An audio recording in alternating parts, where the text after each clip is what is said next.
Okay, good morning, everybody. Welcome to the Senate Study Committee on Foster Care and Adoption. I'm going to ask Senator Robertson to open us up with prayer. If everyone would please bow your head. Dear Heavenly Father, we humbly approach you, Lord God, as your servant today. And we thank you, Lord, for the opportunity to serve you and to serve the citizens of Georgia. God, please remind us today as tragedy impacts our country once again, as tragedy has impacted our brothers and sisters in the Middle East, that, Lord God, we are imperfect, and without you, we are nothing. And God, please remind us today to keep our hearts open and our minds open throughout this testimony and throughout the work that we are doing that is so important to the children of Georgia. God, we ask for every blessing in the name of your Son who sacrificed his life for us, our Lord and Savior, Jesus Christ. Amen. Amen. Thank you, Senator. And thank you for helping with the arrangements for our meeting today. Much appreciated. We've been traveling on our Senate committees all over the state. So we're happy to be in Columbus today. And I also want to thank Dr. Todd, and she's going to come and speak to us in just a minute, the president of the college. Just a couple things before we get started. I want to recognize Commissioner Gross, raise your hand. Yeah, thank you for being here, and your staff as well. DHS staff, raise your hand. Okay, perfect. Housekeeping items. Restrooms are outside and go left.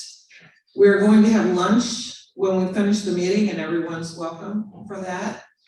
The other thing is we're on a tight schedule today. We have an aggressive agenda. Someone pointed out to me earlier, but we've got a lot of work to do and not a lot of time to do it. So it's important that we hear from as many people and gain as much knowledge as we can before we make our recommendations. We do have a hard stop at 1 o'clock. This meeting is being live streamed, and the presentations, you don't have to take frantic notes because they will be available on the study committee website after the meeting. Give it a few days, but you'll be able to access all the presentations. Those of us on the committee will be possibly craning our necks, although we do have some of the handouts in our packets. So take a look at those and you'll know whether you need to turn around or not. Tentative date for our next meeting is the Monday after Thanksgiving, which I do believe is the 27th of November. And that'll be a wrap-up meeting. That's not confirmed yet, but that's just the tentative last meeting, and that'll be in Atlanta. So with that, Dr. Todd, you want to come and have a seat and give us a brief summary of what you got going on here? And thank you again for hosting us. Good morning. I think you can probably hear me without this, but I'll use this and make sure everyone back here can hear me as well. Well, for purposes of the live stream. That's right. Well, yes, thank you so much for coming to Columbus Tech. Thank you, Senator Robinson, for having the idea, but thank you all for being here today. Thank you all. We welcome you. We hope you enjoy our campus and our facilities while you're here. If there's anything you need, please let one of us know. We are very happy to have you here today. Columbus Tech is one of the 22 institutions in the technical college system of Georgia. We are a single campus institution. We have about 4,500 students in any given year. Our promise to the community is that we're going to develop the workforce that's needed in the area that we serve. We serve 6 counties, the largest of which is Muskogee, where we're located today, Harris, Talbot, Stewart, Quitman, and Chattahoochee County, which is where Fort Moore is located down in South Columbus in that area in Chattahoochee County. We are very proud of our job placement rate for our graduates. Our job placement rate last year was 99.1%. It is annually between 98 and 100% for our graduates. And our graduates who have an associate's degree will earn on the average $8,500 a year more than they would have earned with just a high school diploma. So we're very excited about the millions of dollars that pours back into primarily the local economy and the state economy here in Georgia, because most of our graduates do stay here. I put a little bit of information on the table in front of you about some of the programs that we have. You just have a very high level overview on that card. But we're very excited that in November, we will be holding a ribbon cutting for a renovated facility in this building, where we will be expanding tremendously our culinary arts program, which is a workforce that's in very high demand here in our area.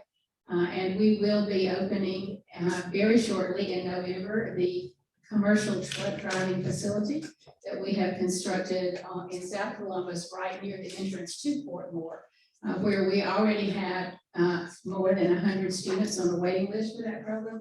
And we're very excited that we'll be able to provide additional members into the workforce for an area that you all know, I'm sure, is very much in high need here and statewide. And actually, students who live in Georgia, who are Georgia residents and eligible for the HOPE grant and the HOPE Career Grant, will be able to complete that program in 4 weeks for $32. And will be able to enter the workforce very quickly with a salary that's in $55,000 to $65,000 range. So Columbus Tech really does our best to support our students so that they can get the education and training that they need to get a job, build a career, support their families, and give back to the communities. Thank you for the opportunity to speak to you today, and thank you for coming to Columbus Tech.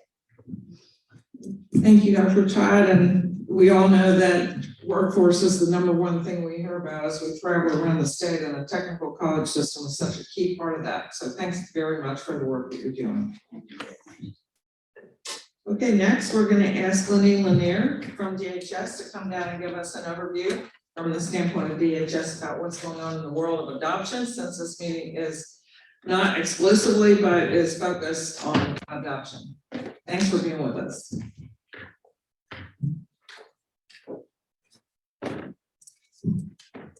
And you all do that.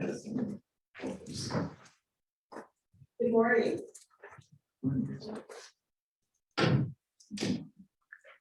Good morning.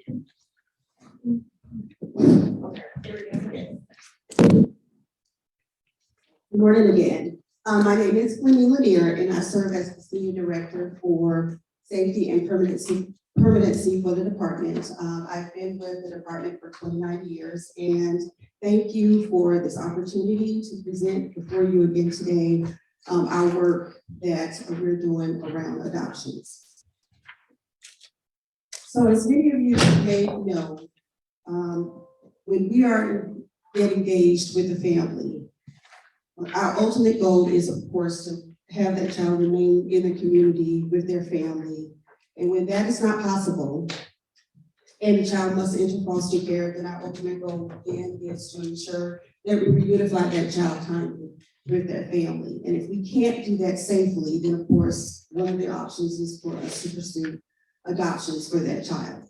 And adoption is a legal process that we have to sever rights of the parents, and that is one of the most serious actions that we can take as a department, and that is terminating parental rights for a child. And in that process, we then complete another legal process, which does involve providing another legal family for that child through the adoptions process.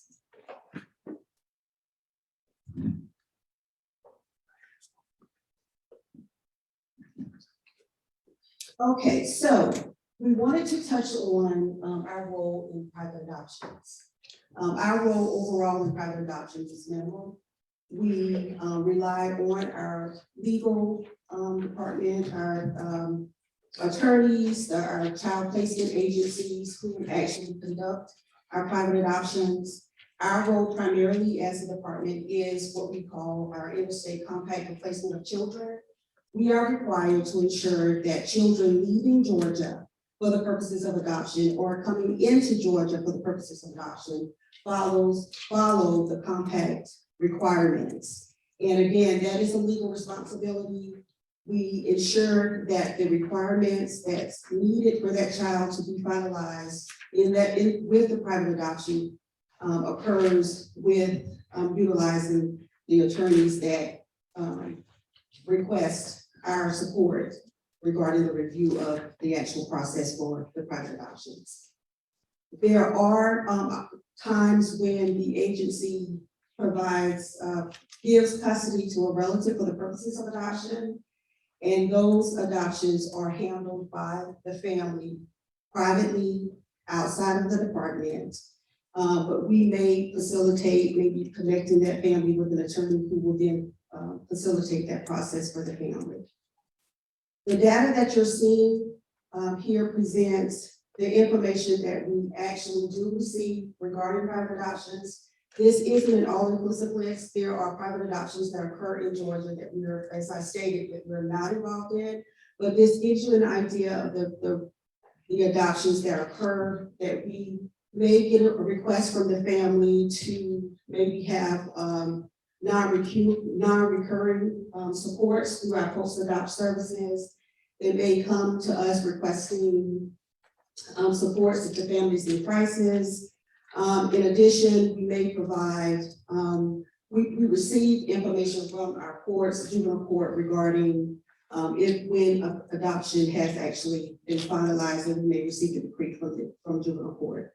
But our overall responsibilities for private adoption, as I indicated, it is actually a minimum responsibility, because we rely again on the private attorneys to kind of facilitate that along with our child custody agencies.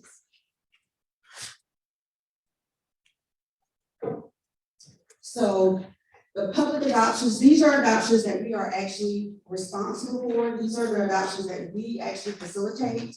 We wanted to do a 5-year look back to give you an idea of our success regarding adoptions. You will see in 2019, we actually had the highest number of adoptions, which was a little over 1,400 adoptions. We started our trend down in 2020 up to 2022, and of course, we had to adjust our practice because of the pandemic. But we remain steady around that 1,200 range for adoptions, and we appear to be on an upward trend.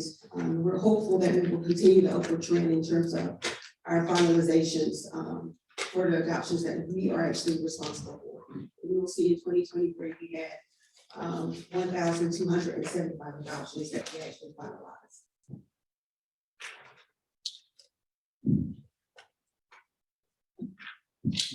We wanted to depict the children who are eligible for adoption by age, and you will see that the children 0 to 5, we have 589 children who are currently available for adoption. Our highest category are our children who are between 6 and 12 years old, where we have 632 children.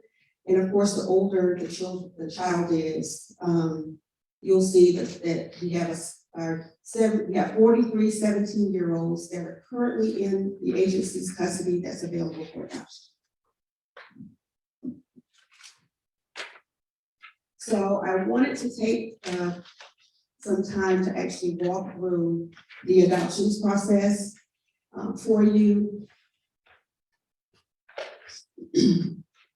When a permanency plan is established that a child is actually, that we're pursuing the plan of adoption, there is, as I stated before, a legal services request that must occur. And that is a process that the worker is responsible for completing what's called a TPR packet that we submit to our SAG. And then the SAG in turn will complete the petition that's a petition to actually request for the request for the termination of parental rights. Court hearing, I will mention that this is considered one of our barriers, or one of the opportunities, I would say, in the process for us getting the child's case ready for adoption. There's a lot that comes into play in just with completing the information pertaining to the packet. There's a lot of document that's required. The SAG, depending on their capacity and the volume that they have to manage within their region, sometimes there's a delay. Sometimes it takes up to 6 months for us to actually get a child's case ready for court. And then we have the challenge of actually getting the court date scheduled. And sometimes the court dates can be scheduled as far out as 6 months, which significantly impacts our ability to get the child out of foster care timely. The next process that we must consider, and this is a non-negotiable, our child life history process.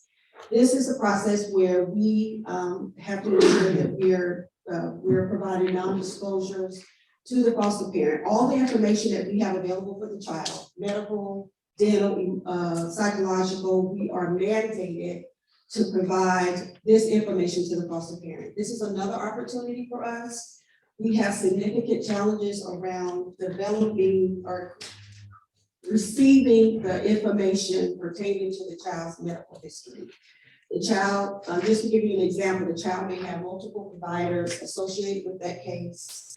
There may be multiple psychologists given the child's needs, that may be a challenge.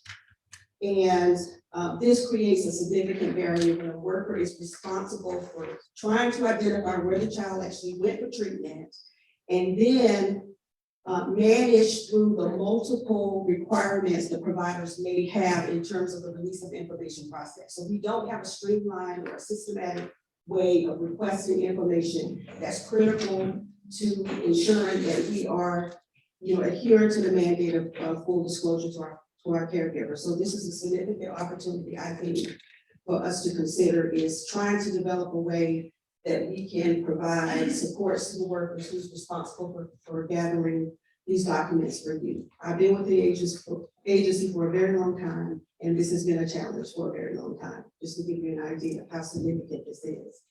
So I wanted to give you an idea of the number of cases we currently have with the number of open adoption cases we currently have with requiring child life history. So you'll see that we currently have 296 cases where the child life history is required. And of that 296, we have 141 cases that's been referred to our private providers. And they are actively in the process of developing the final product for the child life history. The vendor has, that we contract with, 60 days to complete that information.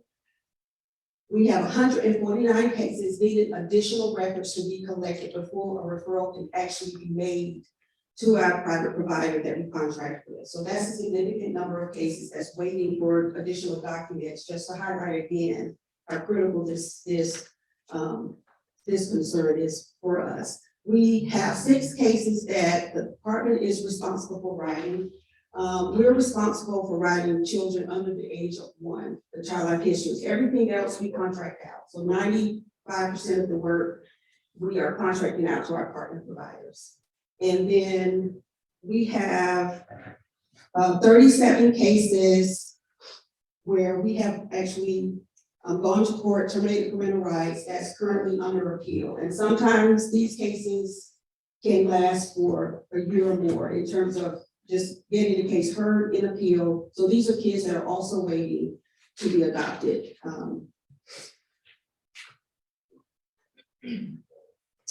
Next, we have, as part of the full disclosure, I should say, full disclosure for our adopted caregivers.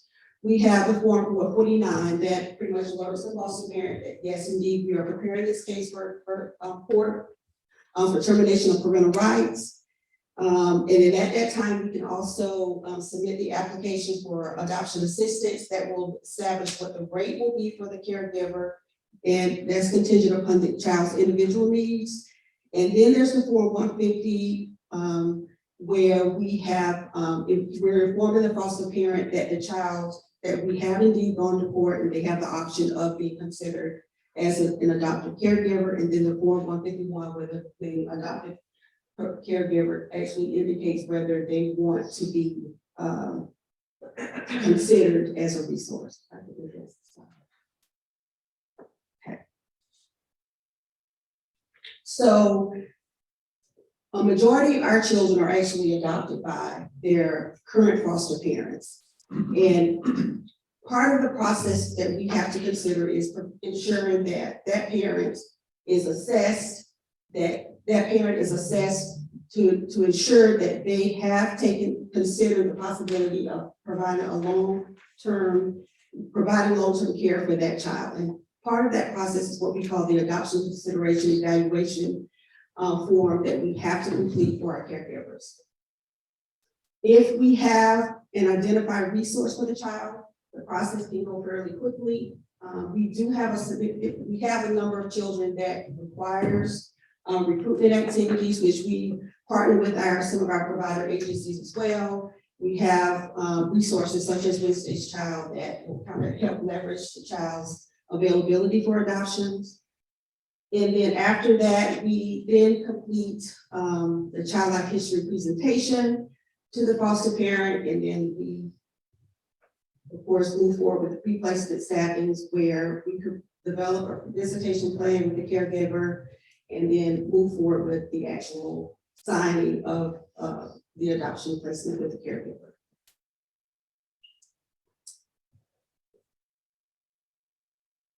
At that time, we will submit the information to the caregiver to require or request that they contact their attorney. We provide recommendations for the caregiver. If they request that information, we do have attorneys that are adoption competent that we work with. However, this is not a mandate. They can, of course, select whatever attorney they choose to work with. The adoption is then prepared to be finalized in Superior Court. And I will highlight, just in terms of our legal challenges, that sometimes this can also be a barrier for us, just waiting for us to get an actual date for the adoption to occur. And as I indicated, the adoption does finalize in Superior Court. And to give you another data set point, in fiscal year 23, we had approximately 106 adoptions finalized on average each month.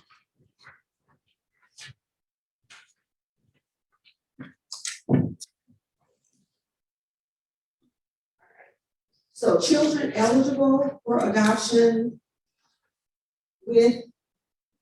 and if they have an identified resource versus children with no identified resource. This chart pretty much indicates by age the children that are currently available for adoption. And you will see for our age group of 0 to 5, 63% of our children are actually placed with their identified resource. 37% are actually do not have an identified resource, and these are what we consider our children that will need recruitment.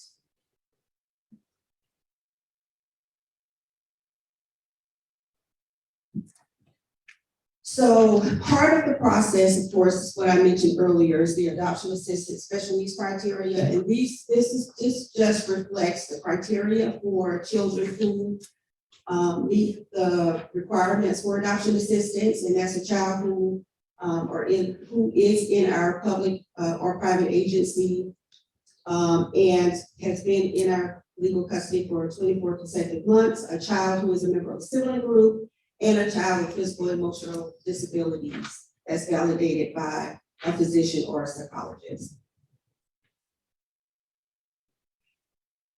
So this reflects our ongoing monthly adoption assistance. That includes our monthly monetary assistance. The child is eligible for Medicaid, and we have payment of non-recurrent adoption-related expenses that can range up to $1,500 per child. Non-recurrent only adoption assistance, and this is our private walk-ins. And what I was mentioning earlier about some of our involvement with our private adoptions, these are folks that can come in and if the child is eligible, can request our one-time non-recurrent adoption assistance up to $1,500.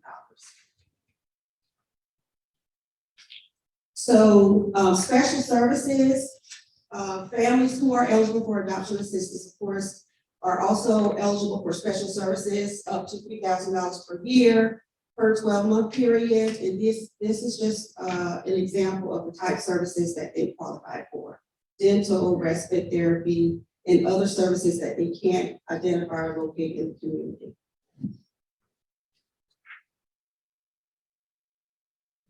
So currently we have over 14,000 adoption assistance cases. Our adoption assistance payment expenditures for FY23 was $105 million. Of that $105 million, $91 million was paid through our 4E funding, and $14 million was through state dollars. And our average monthly adoption assistance expenditure amount was a little over $8 million for FY '23. So this is just a breakdown of our basic AA rates. And we have our basic rates, and then we also have our specialized adoptions rate that's broken down by categories. Category 1, mild to moderate; category 2, serious to severe; and then category 3, medically fragile. I will highlight this as another opportunity for us. Just to note that our adoption assistance rates hasn't changed since 2009. But our other program areas have actually seen a steady increase ongoing. So referring to our foster care rates, our enhanced relative rate, our guardianship subsidy, but our AA rates have not seen a change, as I indicated, since 2009. And I will say that this can become an issue for some parents when we are looking to finalize an adoption and the child is eligible. Just to give you an example, child is eligible for basic foster care rates, and then we assess that child and determine, okay, yes, this child is also eligible for basic AA rates. We're looking at on average a $400 decrease from the child actually changing from a foster care program over to an adoption assistance program because the rates are significantly different. So I would just leverage that as another possibility for us to consider, for you to consider regarding the recommendations. This is just another view of the number of children that's receiving adoption assistance payments. And this is a steady increase in the children that's actually eligible and receiving adoption assistance, as you can see from our look at the 2021 up to 2023.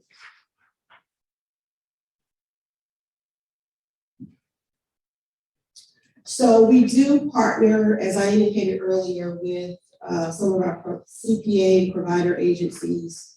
This is a critical partnership for us. These agencies actually work with us on identifying families for our harder to place population. These are kids that have significant medical needs. They're designated as special needs based on our adoption assistance criteria. Youth 13 years or older in our sibling groups. And this is just a list of our current adoption services partner agencies that we are currently working with.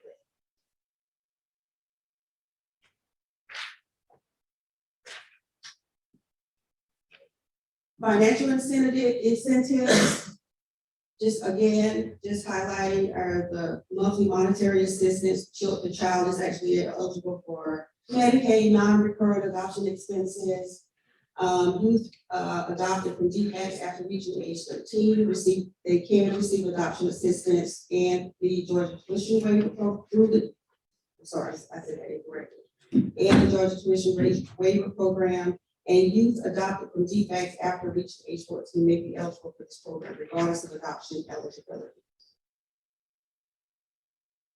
So again, just highlighting our partnership with our provider agency.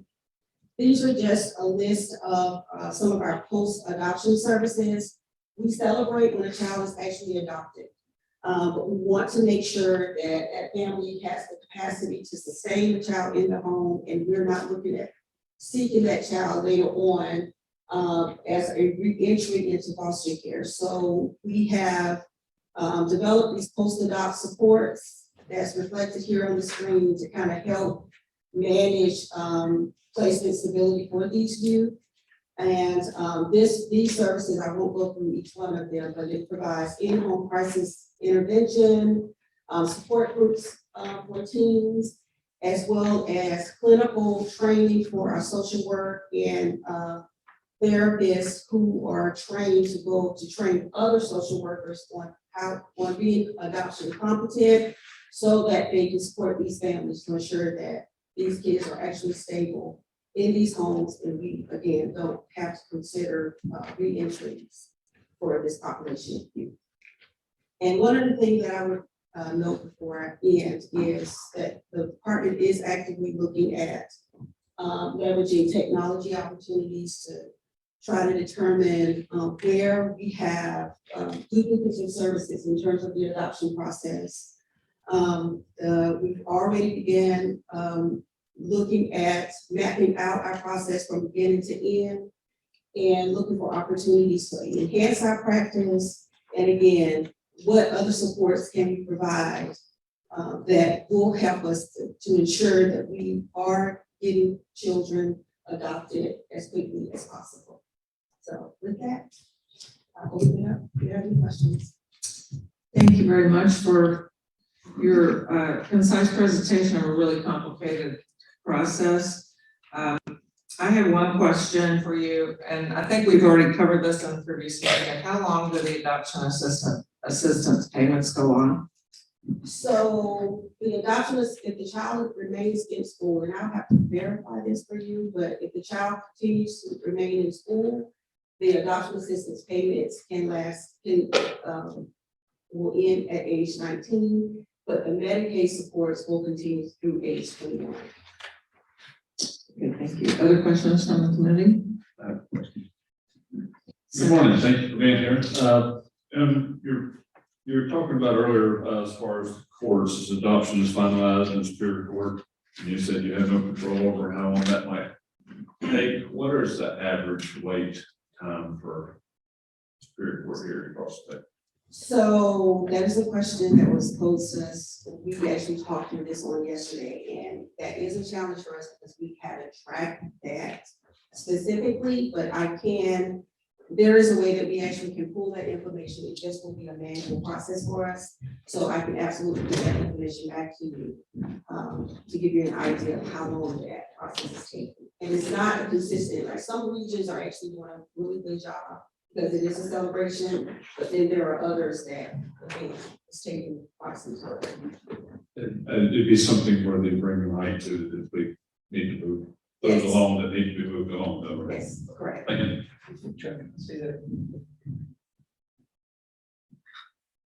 Thank you, Madam Chairman. Thank you, ma'am. My OCD kicked in on one of these, your adoption process, where you talked about 296 open adoption cases where documents were needed within the state. Of this number, 141 and then 149, my Harris County math brings that up to 290. And then you said in 6 cases, the county was writing the CLH. Is that 6 included in the 190?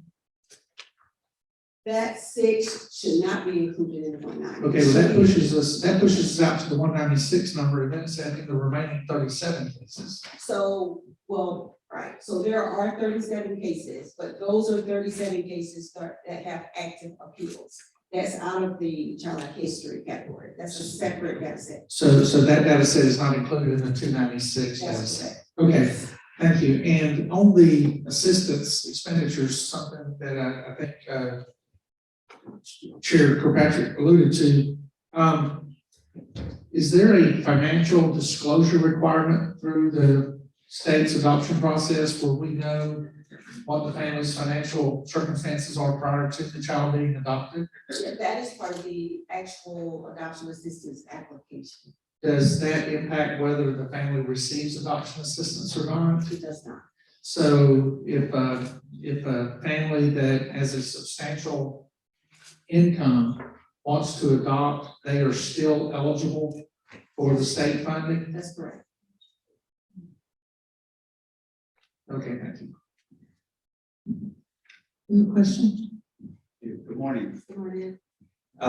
You mentioned on the process that it was a long time back, it's hard to get information like medical information.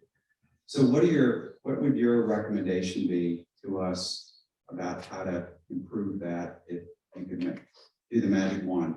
If I could do the magic wand. So if we could have, and this would require magic wand, but if we could have a systematic way of having like a repository for all children that are in our care, we're responsible for, that we could go and pull this information out instead of having to go to 100 different providers to look for individual type documents. There is no systemic, there is no statewide process that's developed that require the medical providers, the psychologists, the therapists to actually provide information into, like I said, in one place. So that really is what the significant barrier is for us, is knowing who these providers are and then following what their individual processes may be for their particular practice. So if we could have a system where there is a requirement for everyone to follow the same process. I mean, that would be beneficial for kids in care, but also kids who are not in care. It's just kind of all over the place right now. Follow-up question on that. So Shines is supposed to be where that information can be stored, right? Is it just that it's not in there, or the system can't allow easy access to it, or? Well, if we have access to the information, then yes, we can upload that information into Shines. The challenge that we're having is we don't actually have the information, because the challenge is requesting it, not receiving it, or requesting it in the provider refusing to provide it. So we don't have the information to actually put into the system. Very good. One other question. What percentage of children that enter DFACS custody in some way result in a permanency through adoption? What percentage? I don't want to misquote that, so I would have to pull that information. So you need the percentage of children entering foster care, and out of that that number, how many actually finalized? Is that your question? Yes. Okay. Yeah, I can get back to you on that. Thank you.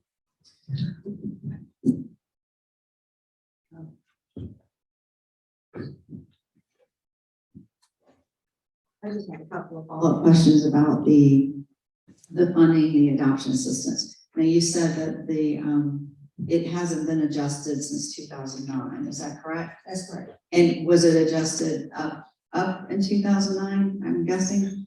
Because I know that I think I know, you can confirm for me, in 2009, the non-recurring one-time adoption assistance was decreased from $2,000 to $1,500. Is that accurate? Yes. So was the monthly adoption assistance increased, to your knowledge, in 2009? I don't have a response to that. Well, and I think your point was, it hasn't moved since 2009, but I know that in 2009, the one time went down. The special services adoption assistance, the $3,000 that the family can access once in a 12-month period, is that funded? Is that something that families can actually access, or is that just an? Oh, no, they actually can access that, yes. If they're eligible for the adoption assistance, and if they can't identify the supports that they need in their community through other resources, then yes, they can access that $1,000 for that one-time special services. Okay, thank you so much. Great presentation. Thank you. Thank you very much. And before we move to, Tim Keller is next. I wanted to introduce a couple of our judges that are here, Judge Key and Judge Kennedy. Do you raise your hands? Thank you for being with us. And I also didn't allow the committee members to introduce themselves. We all know each other, so we forget that I forget sometimes. So not everybody knows the committee members. So Senator Robertson, could you just briefly introduce yourself? Yes, I'm Senator Randy Robertson, District 29. I represent all of Truth County, Meriwether County, Harris County, and all of North Columbus. Good morning, I'm State Senator Tim Jackson. I represent portions of DeKalb and Gwinnett County.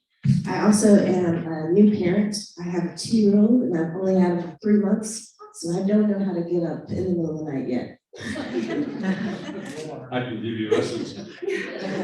My name is Chuck Hayden. I serve in the state senate, represent the 54th Senate District, which is Whitfield County, Murray County, and Gordon County, and so I may have gotten the purpose this morning. Could be. Okay, Kirkpatrick, Senate District 32, Cobb and Cherokee counties. Bob Ruder Madsen, Faithbridge Foster Care CEO. We do in-home foster care, adoptions, child life histories. We have an online learning forum called Faith for You, and we just started a new program that I'm really excited about for youth aging out of care called Youth Opportunities. I am Julie Wasowski. I'm a private adoption attorney. I do a lot of foster care adoptions, do a lot of training with foster parents. And I'm currently the president of the Georgia Council of Adoption Lawyers in the state of Georgia. It's a professional organization and happy to serve you. Thank you, and we also have staff supporting us from the Senate, from Senate Research. We've got legislative counsel here, Holly Carter, Lexi, who's handling all of our AV things, and then Hannah Holcomb, who's the new version of Scott. So, okay, so Mr. Keller, welcome. Great. Great, thank you so much for. Is it on? There we go. Got it. Well, good morning. My name is Tim Keller. I serve as the Senior Vice President and Litigation Director at the Center for the Rights of Abused Children. We're based in Arizona, but we do work nationally and at the congressional level as well. So I appreciate the opportunity to be here this morning, trust the members of the committee.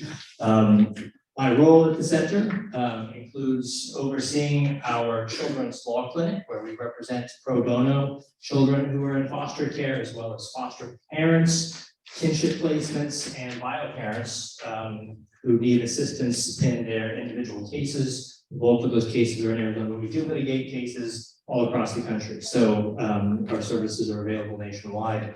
And of course, we do policy work as well, which is the primary focus of our discussion here this morning. Our mission is to protect children, change laws, and inspire others. That mission is driven by our conviction that all children deserve a safe and loving home. In preparation for this morning, I wanted to make sure I had at least some sense of what's going on here in the state of Georgia. So I looked at a couple of resources to try and familiarize myself with what's going on so that I could offer some ideas to improve permanency outcomes for children here in the state. One of the sources that I looked at was the most recent report filed in an ongoing federal lawsuit involving Fulton and DeKalb counties, where the court is overseeing a number of outcomes that the state has agreed they would aim to achieve before they would be released from court oversight. And a couple of those stood out to me. Obviously, I'm not going to go through all of the categories. But one was the description in the most recent report of a placement crisis. The report talked about the lack of willing and appropriate placements for older youth with complex needs. It noted a 20% decrease in the availability of defects, family-like settings in the reporting period. So there were more families exiting foster care as foster parents than there were folks coming in the front door. And it noted that a continued need for a deep and focused attention on the array of placement options for children and youth with complex needs. It also noted that there were more children entering foster care than exiting foster care in the most recent reporting period. And that the rate of children exiting care has slowed in this most recent period, at least in those two counties that are involved in the ongoing litigation. And of course, the result being that children are experiencing longer durations of time in foster care. And as we were just discussing a moment ago, that the timely finalizations of adoptions and guardianships had dropped to an all-time low. And then, of course, DFACS also had recently put up some data and information showing that they were not meeting their own internal permanency guidelines. There were 3 measures that the DFACS had looked at, and the result was that they were not meeting any of those 3 categories.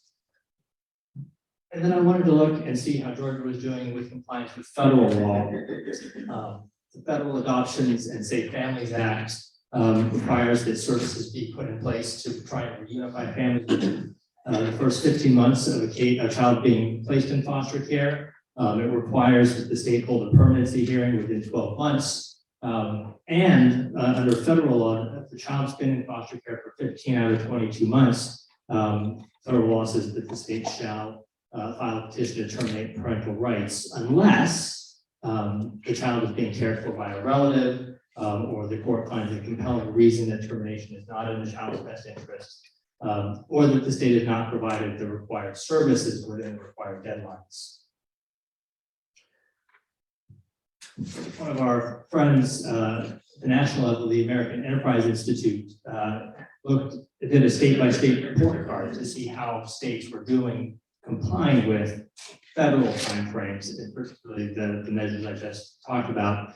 The report was released earlier this year in March of 2023, and Georgia ranked 34 out of 50 states for compliance with federal guidelines, the measures I just talked about. So it strikes me that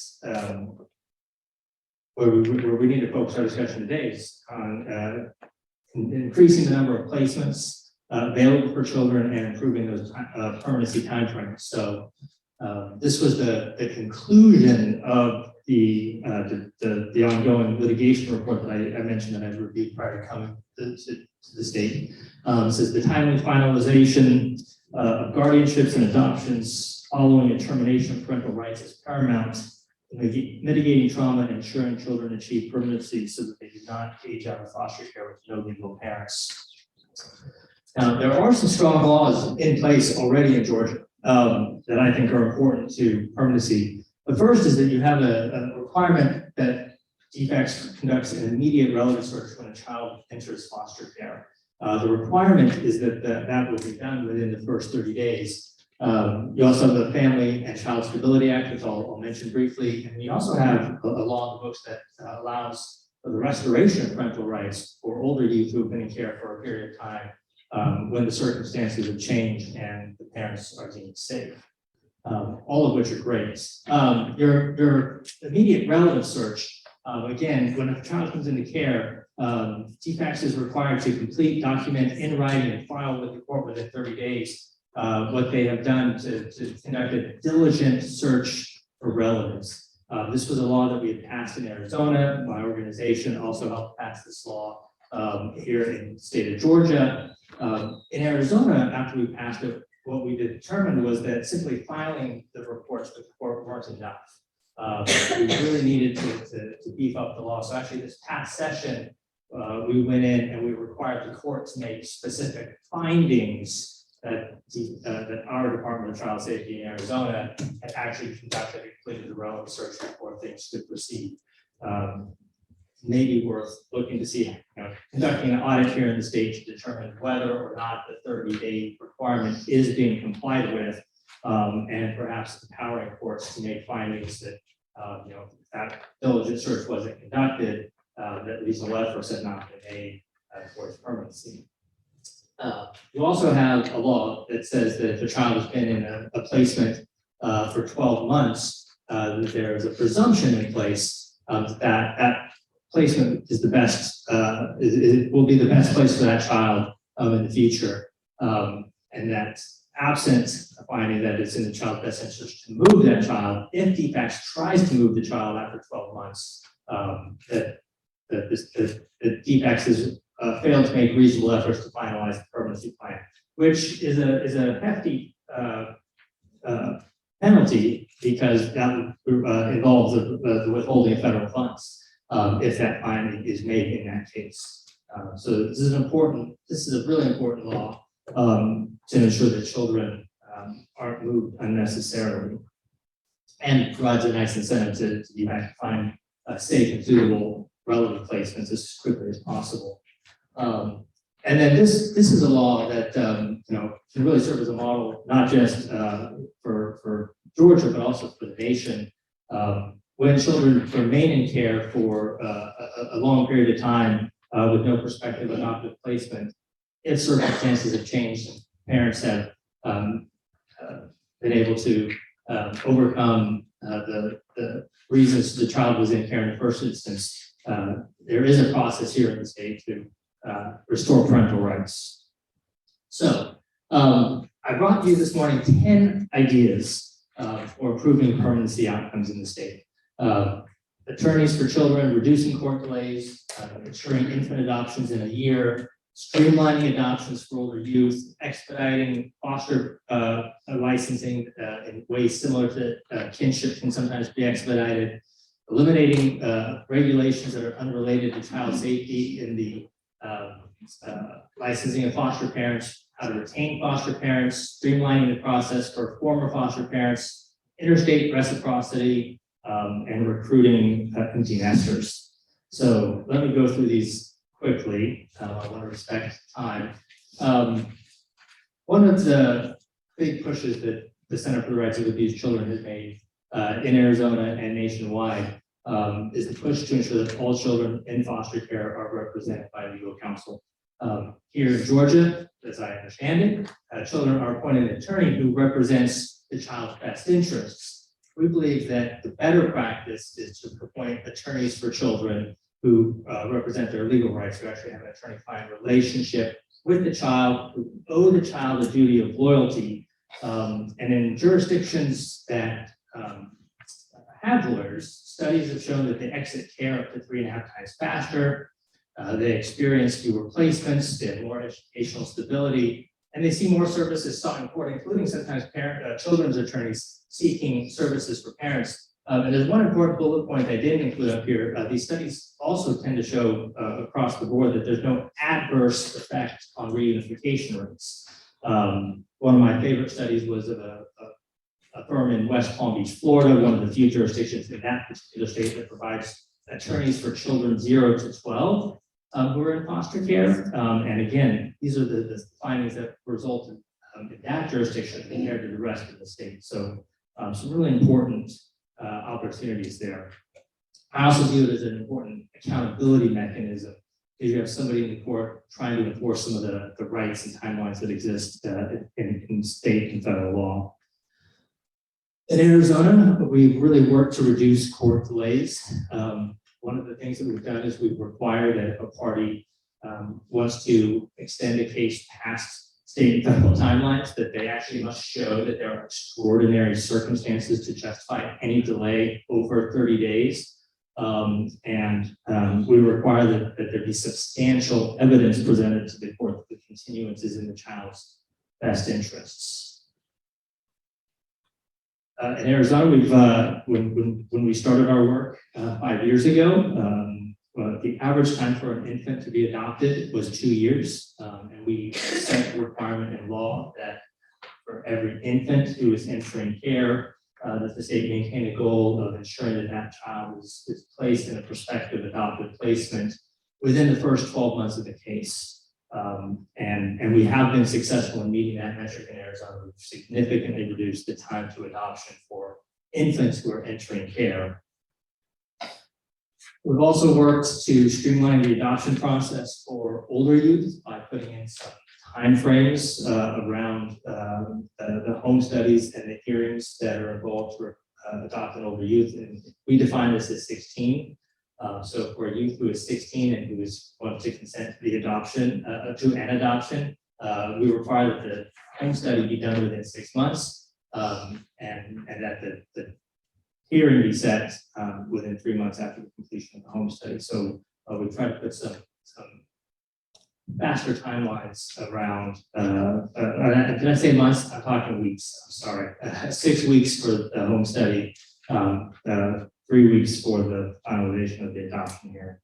And then another thing that's worth doing is taking a look at state laws that allow for the expedited review and placement of children with kin, and seeing if there are any lessons that can be learned to streamline the same processes for licensing foster parents. There's no doubt that foster parents have to be thoroughly vetted, background checks. There's important trainings that they need to be provided. They need to understand what they're walking into when they agree to be a foster parent. I didn't mention this up front, but I'm a foster parent myself. My wife and I served as foster parents in Arizona for a number of years. Those experiences that led me to ultimately join the organization I'm currently with. But nevertheless, there are always barriers that can be reduced and ways to expedite licensing foster parents. families. And typically, those lessons can be learned from whatever processes already exist to expedite placement of children with kin.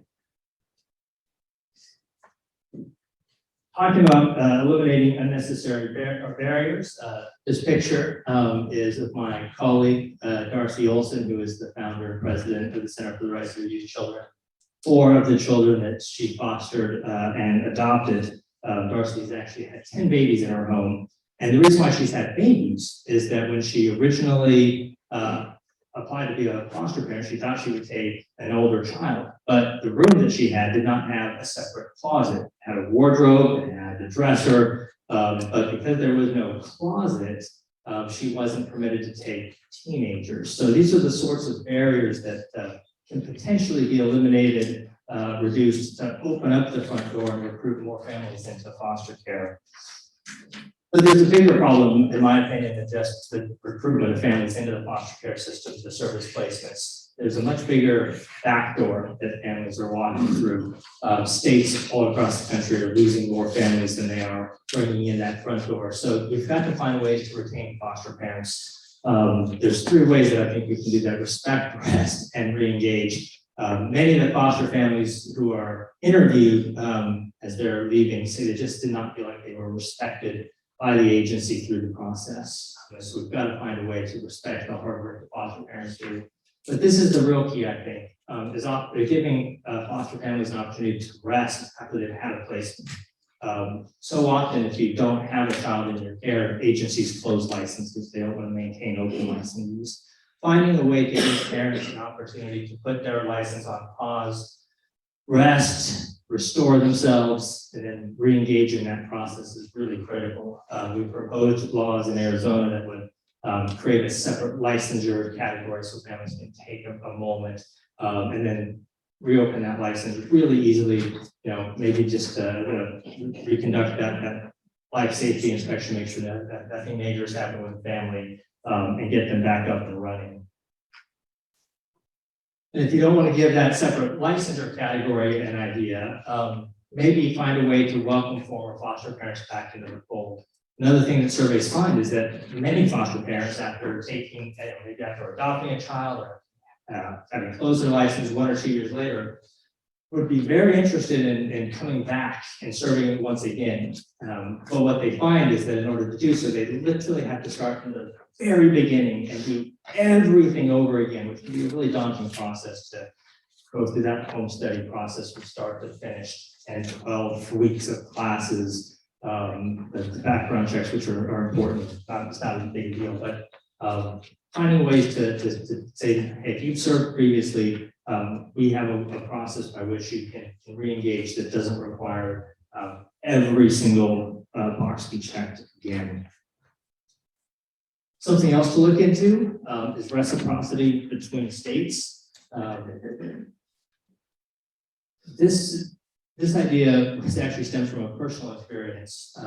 My wife and I had an 8-year-old child in our care. She had been in care for 5 years. She'd entered when she was 3 years old. She had spent her entire life bouncing between group homes and shelters with her siblings. And once parental rights were terminated, they broke up the siblings and put them in family-like placements like our family. We were only the second family she'd ever lived with in her 5 years of foster care. And she just couldn't adjust to the number of kids we had. And the department decided she needed to be in a home with just one parent, which was a real difficult challenge. And ultimately, she ended up being profiled on a local television station. And the family that called in had been licensed in Illinois and had actually adopted 9 kids, but they weren't licensed in Arizona. Now, we found ways to make it work, and that is the family that was adopted. But if there had been a reciprocity process, they would have been able to wade in much quickly with the adoption. But she is doing really well with that family, by the way. All right. And my last idea, I can't resist the alliteration, so I said recruit retirees. But really the idea is to recruit empty nesters, older families like the one that adopted my foster placement that I just discussed. These are folks who have the experience. They've got the necessary life skills to come in and really help some of these kids, particularly some of the kids we talked about earlier who have real significant needs. And this may not be a law that you pass, but this is something that the agencies can do. This is something that we can pour some efforts into.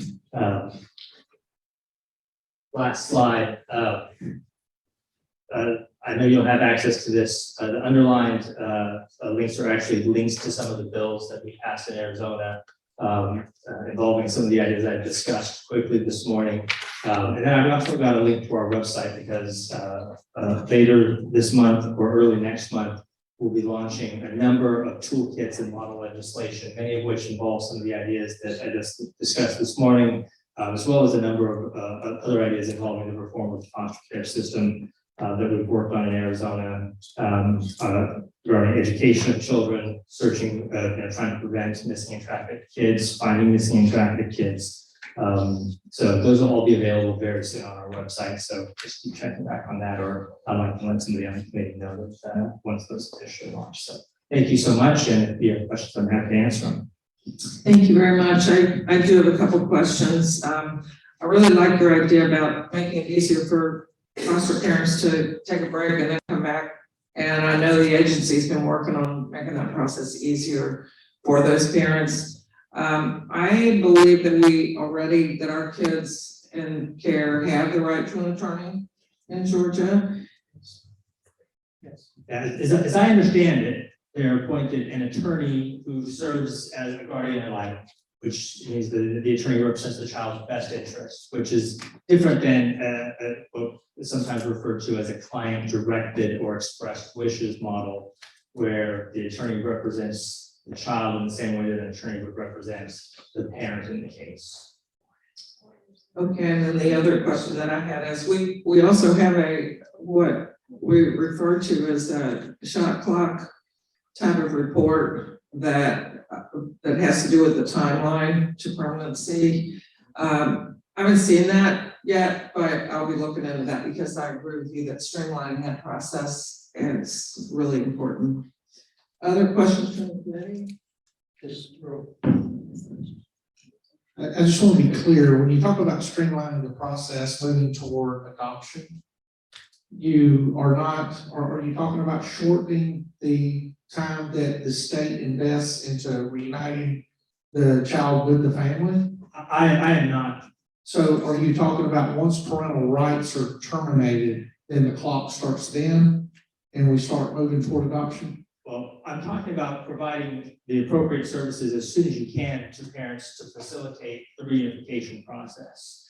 But there are still timelines involved in terms of how long you wait to terminate parental rights once those services have begun.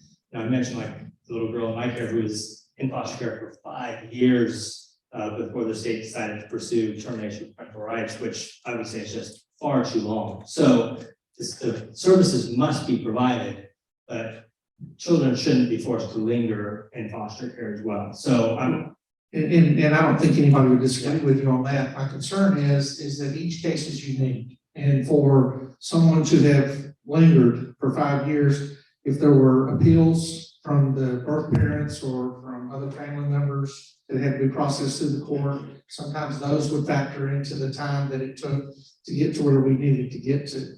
But in Arizona, is reunification the priority? yes, I mean, reunification is always the priority. Well, no, I Yeah, understand yeah, it's yeah. Georgia, I just want to make Well, sure we I mean, were that- talking about apples and apples. Yeah, no, it absolutely is. In my organization believes that the best place for any child is with his or her mom and dad, or mom or dad, if they can be safely reunified. That's always the key priority. It's the priority in Arizona. It's our priority at the Center for the Rights of Abused Children. But at the same time, we believe that children do deserve timely permanency. That's really important to their identity to ensure that they have a permanent home where they can feel secure and safe in life. Thank you. Yeah. So can you, to that end, can you speak to how Arizona is able to do an infant adoption in 1 year? while also making sure that the rights of the biological parents are not being infringed upon? How is that process possible? Yeah, so the law is that they are in a prospective permanent adoption within 1 year. That is the goal that they must meet, that they're placed within a year in that prospective permanent adoptive home.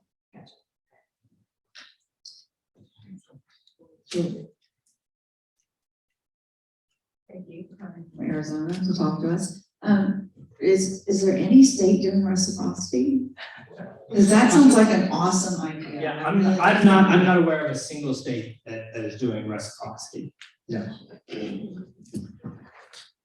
wanted to point out to the committee that you do have a document in your packet that's not related to anybody's PowerPoint, and it is from the National Conference of State Legislatures. And it's a summary of state efforts to streamline adoption processes. And whether any of those are worthy, I haven't really studied up on them yet, but that will be posted on the committee website for anybody to look at. Thank you very much for your presentation. You have a question? Could I ask a quick question? Quick. What is your agency's definition of abuse child? Well, the reason I ask that is because, Quick question. well, the reason I asked that question was I was a state probation officer for 30 years. And so that's one of the frustrations that we dealt with so many years is what is the definition of an abused child? Because there were so many kids that were in horrible situations with a parent who was just absolutely taking no personal responsibility for the child. Yeah, it's not an easy question to answer quickly, but obviously there would be physical abuse, sexual abuse, but it would also be mental and emotional abuse that can occur as well. I think addressing the definitions of both abuse and neglect are really important because sometimes neglect can be a substitute for just taking a child because of poverty. There can be situations where that neglect is too low a bar. So I think ensuring that the definitions of when a child should be removed from a home are very clear, and it's not an easy ask, but Thank you. yeah, thank you. Thank you, Mr. Keller. Christine Dalton? Are you here? Come on down. And then after Christine, we've got the one person on Zoom, Lynn Johnson. Good morning. Welcome. Good morning. My name is Christine Dalton. I am a licensed clinical social worker, former foster parent, as well as an adoptive parent. And I was asked initially to come and share part of our story. I'd like to start by asking you to imagine that you're very cold. You just played outside in the snow all day long, you're soaked to the core, and you come in from the frigid temperature. You want nothing more than a warm shower and some hot cocoa. So when you come and find that shower running and a mug of steaming hot cocoa with whipped cream and even some sprinkles on top, your wishes came true. You jumped in that warm shower. Now, if any of us in this room have ever experienced that, you know that that warm shower you craved hurts. It stings. It burns. The thing that you crave so much hurt you. It's counterintuitive to how it should be. This is the story with which I'm going to share with you today about our adoption journey. While I understand my time is limited, I'm going to pack in as much of the details as I can to help you understand how our dream of adopting, providing a forever home for a child in need, caused such havoc in our lives, and truthfully, nearly cost me mine. I came from a home in which adoption was at the core. My mother was adopted, and an older sibling was adopted. I had a dream to adopt from a very young age. As a single person, I became a foster parent because I believed in this, and I went back to graduate school to get my master's in social work. When I tell you this history to tell you I was no stranger to adoption issues, to trauma, and all the topics that I thought would make me a good candidate to adopt a child. So after my husband and I were married for several years, we opened our home to fostering, which we did, and then we considered adoption.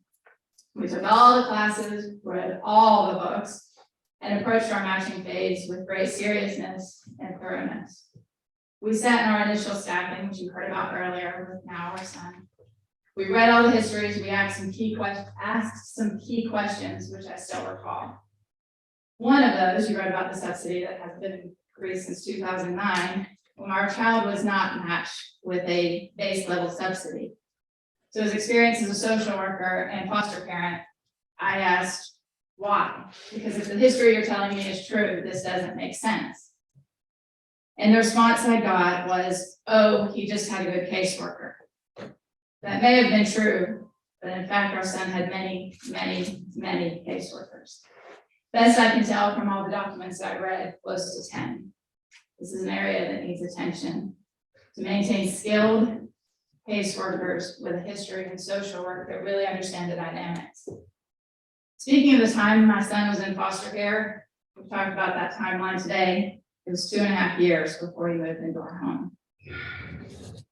His biological mother terminated her rights less than 1 year into the case plan, and his father, while he still had rights, was in prison for child molestation for a victim under the age of 3. My child should have never been in care that long. He was 6 when we met him, well beyond most of the developmental milestones that are key that I know in social work and trauma. He was with the same foster parent for much of that time, which meant he had another major disruption in his childhood when he came to our loving, caring, sprinkle-filled home. Back to that staffing with our son.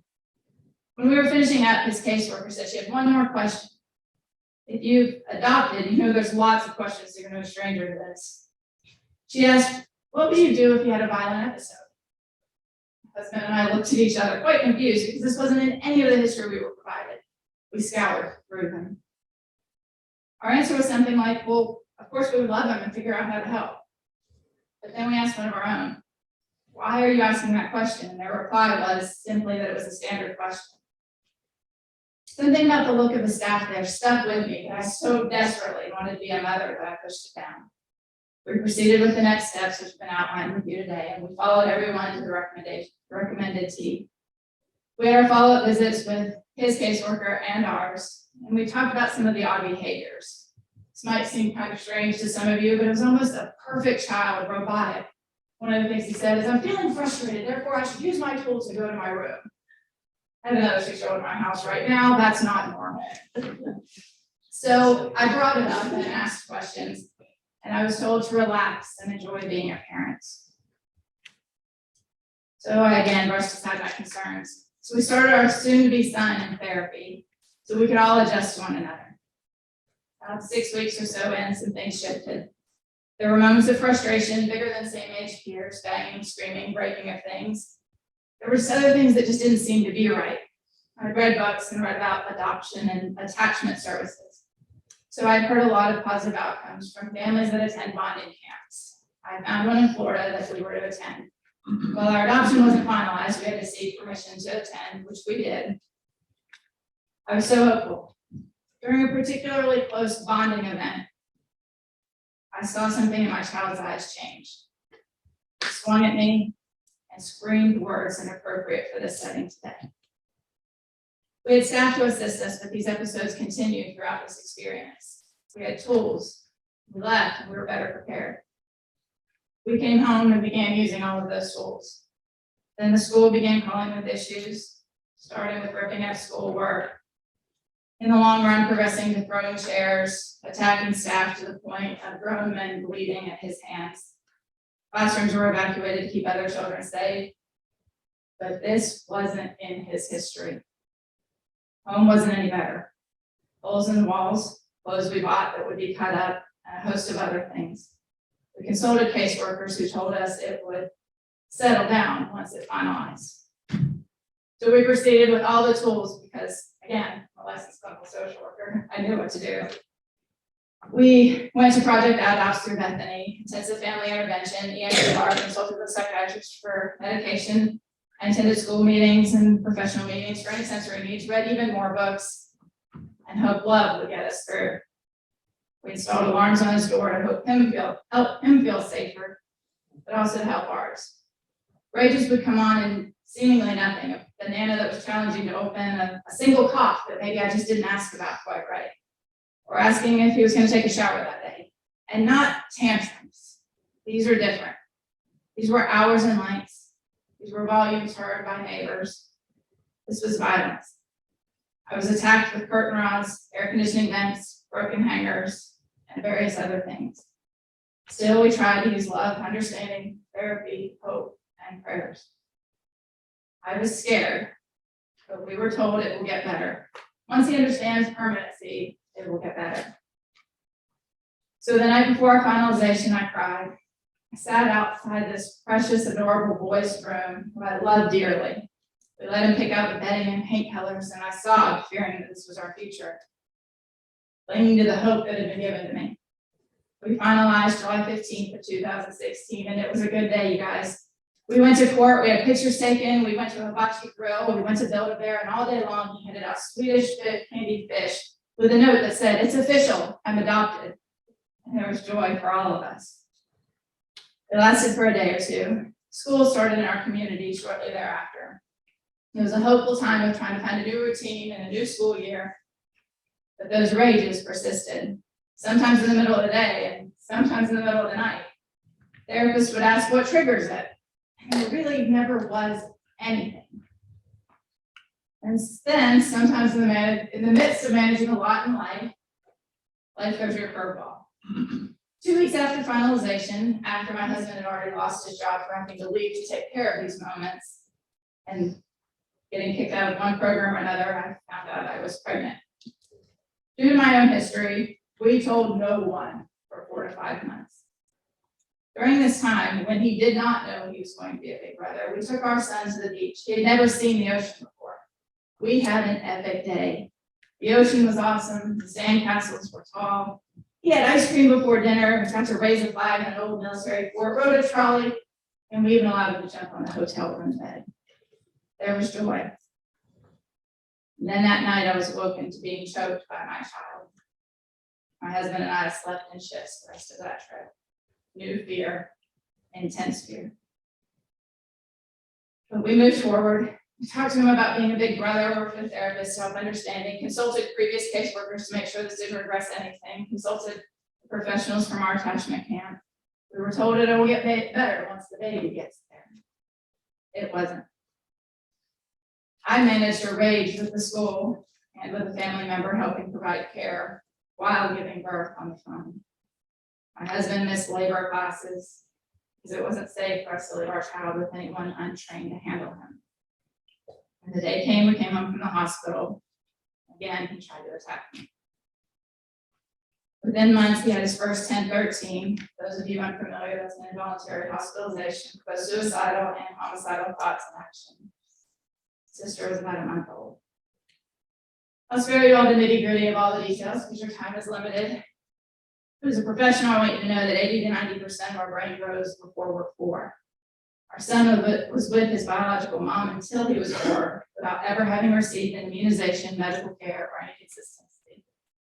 There's gaps where DFACS was involved and could not find them. My son, under the guidance of the best professionals, had over 10 psychiatric hospitalizations.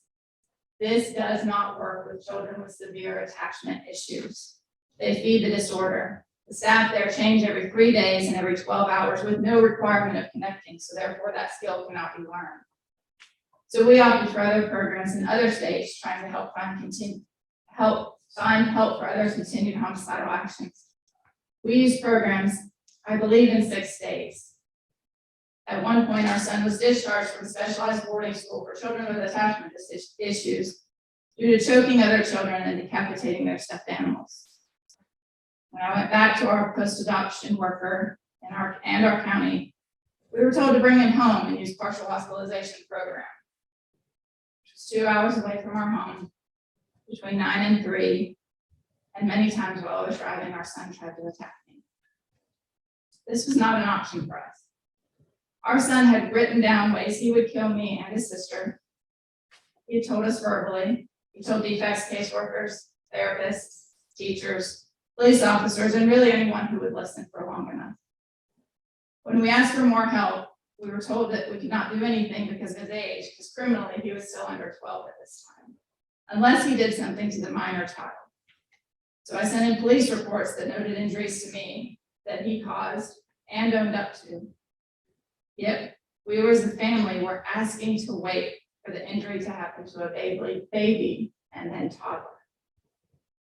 We connected with an advocacy group called Rad Advocates, which has really helped us understand the illustration of the shower that I gave you in the beginning.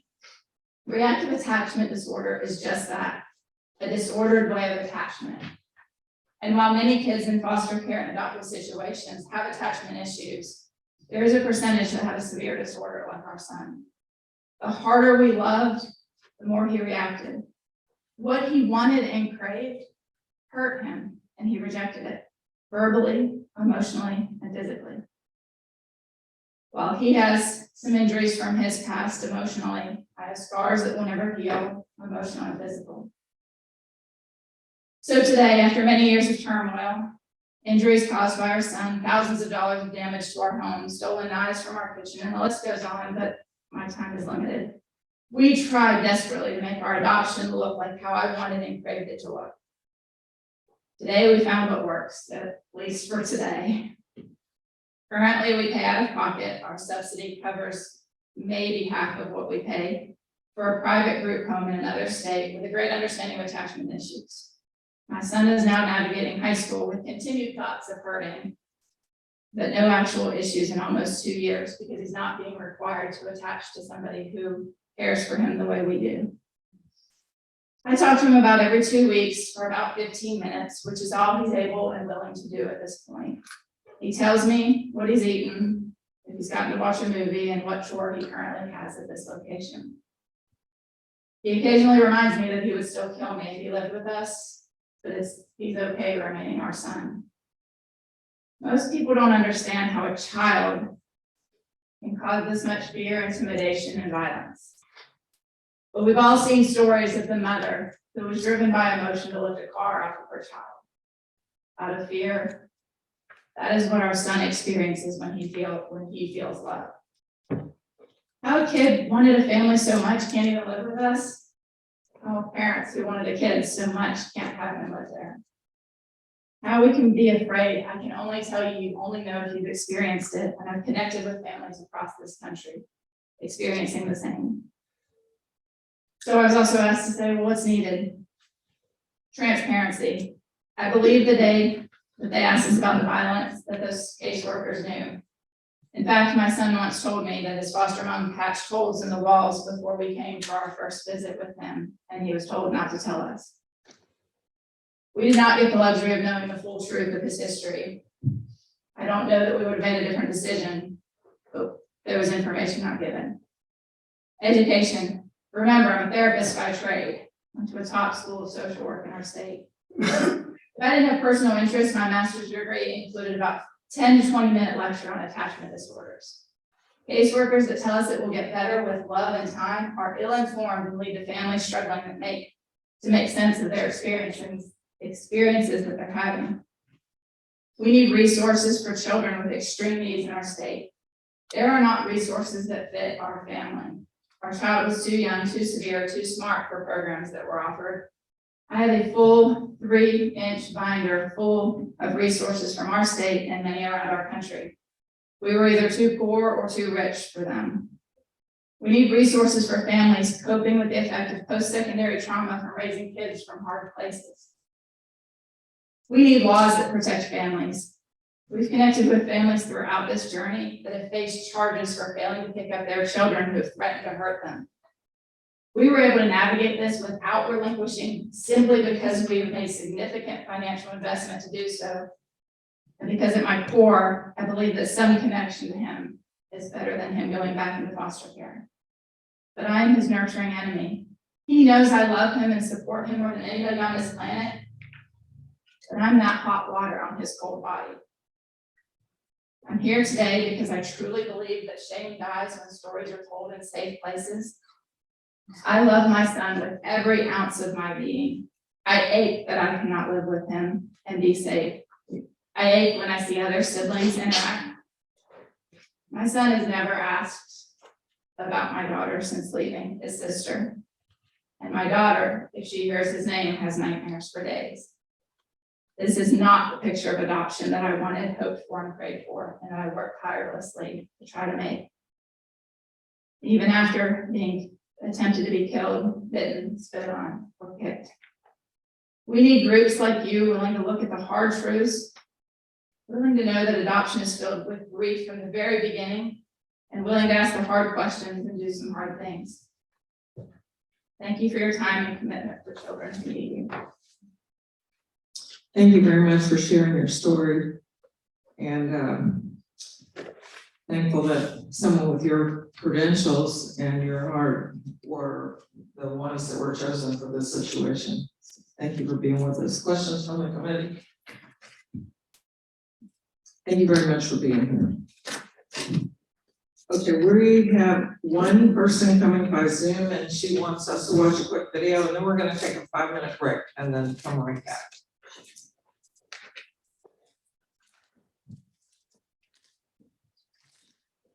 So Lynn Johnson, and this is her video.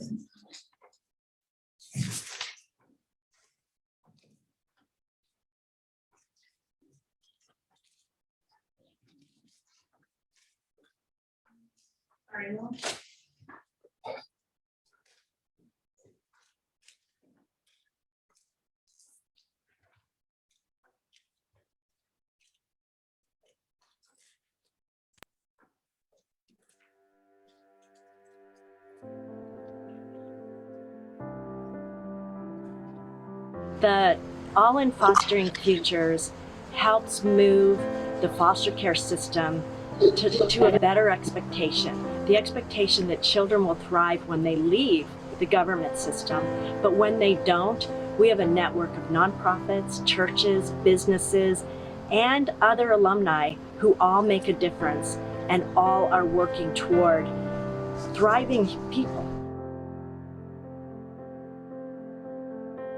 So I think the retreats have really helped me with gaining some mentorship.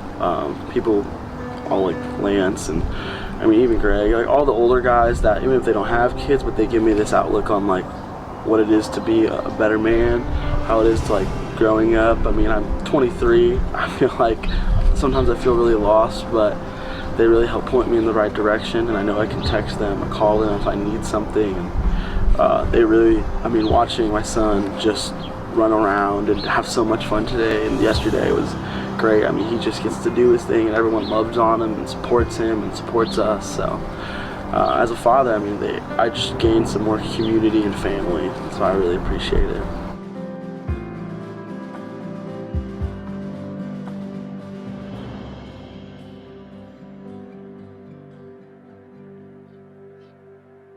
One of the things I would definitely encourage all foster care youth to do is build community, either with other alumni, other men, other women that you look up to, other professionals, and you know, it can support you in your professional life as a father, as a mother.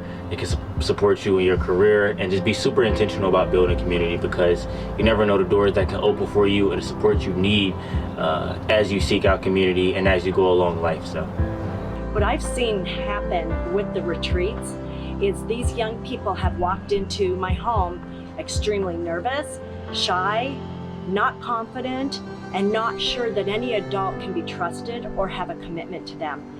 And a year later, I see trust, I see love, I see confidence in a way that I just never expected.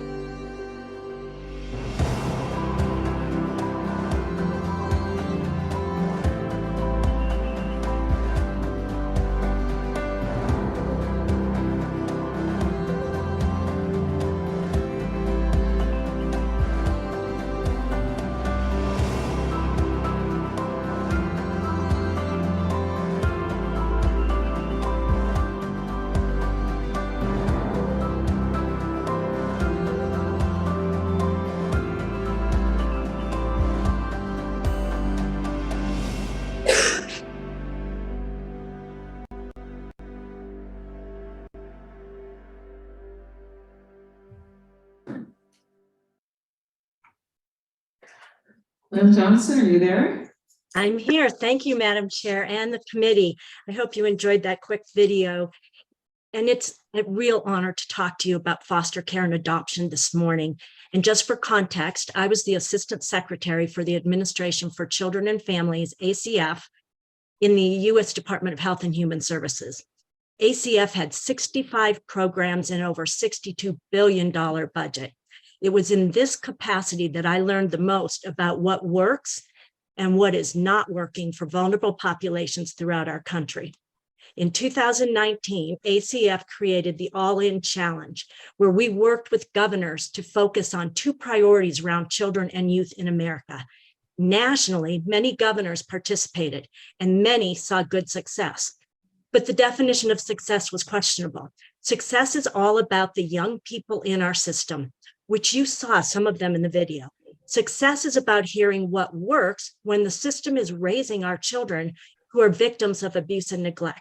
Success is when you can answer yes to this question: would you want your own child raised the way our system raises our foster children? I'm going to touch on 3 priority areas, and others have talked about this. And after hearing Mr. Keller and others, it makes me excited that there is a focus, and that's good. But the importance of quality, stable education, the importance of stability and attachment in life, and the importance of quality and available behavioral health and trauma services. Those are critical 3 points. I have always been that person, and maybe you all have been too, that no one wants at a cocktail party, especially when asked, what do you do? I go into the lengthy diatribe about poverty, human trafficking, childcare, and abuse and neglect. What I've learned is that as I share what I do, I notice that I don't have a focus about our systems to share. There's no integrated system focus, no integrated system success. I also learned that with focus, any system can be impacted, but we seem to play whack-a-mole with the issues impacting the most vulnerable of people, and it is not working. So I learned that focus and follow through is critical. Focus on the things that hit the first dominoes over so the rest of the dominoes can fall on their own. Focus not until something gets hard or political people change office. Focus until we move the needle and we make a difference. And this is hard to do in human services, in politics, and especially in child welfare. ACF asks governors to look at 2 parts of the system. Front end, in the high percentage of children and youth who are removed from their homes due to the consequences of poverty. I believe that by integrating systems and getting government, nonprofit agencies, and faith-based organizations wrapped around struggling families before child protection is called, we could significantly reduce the number of children who enter our system and then get stuck while parents figure out how to get their children back.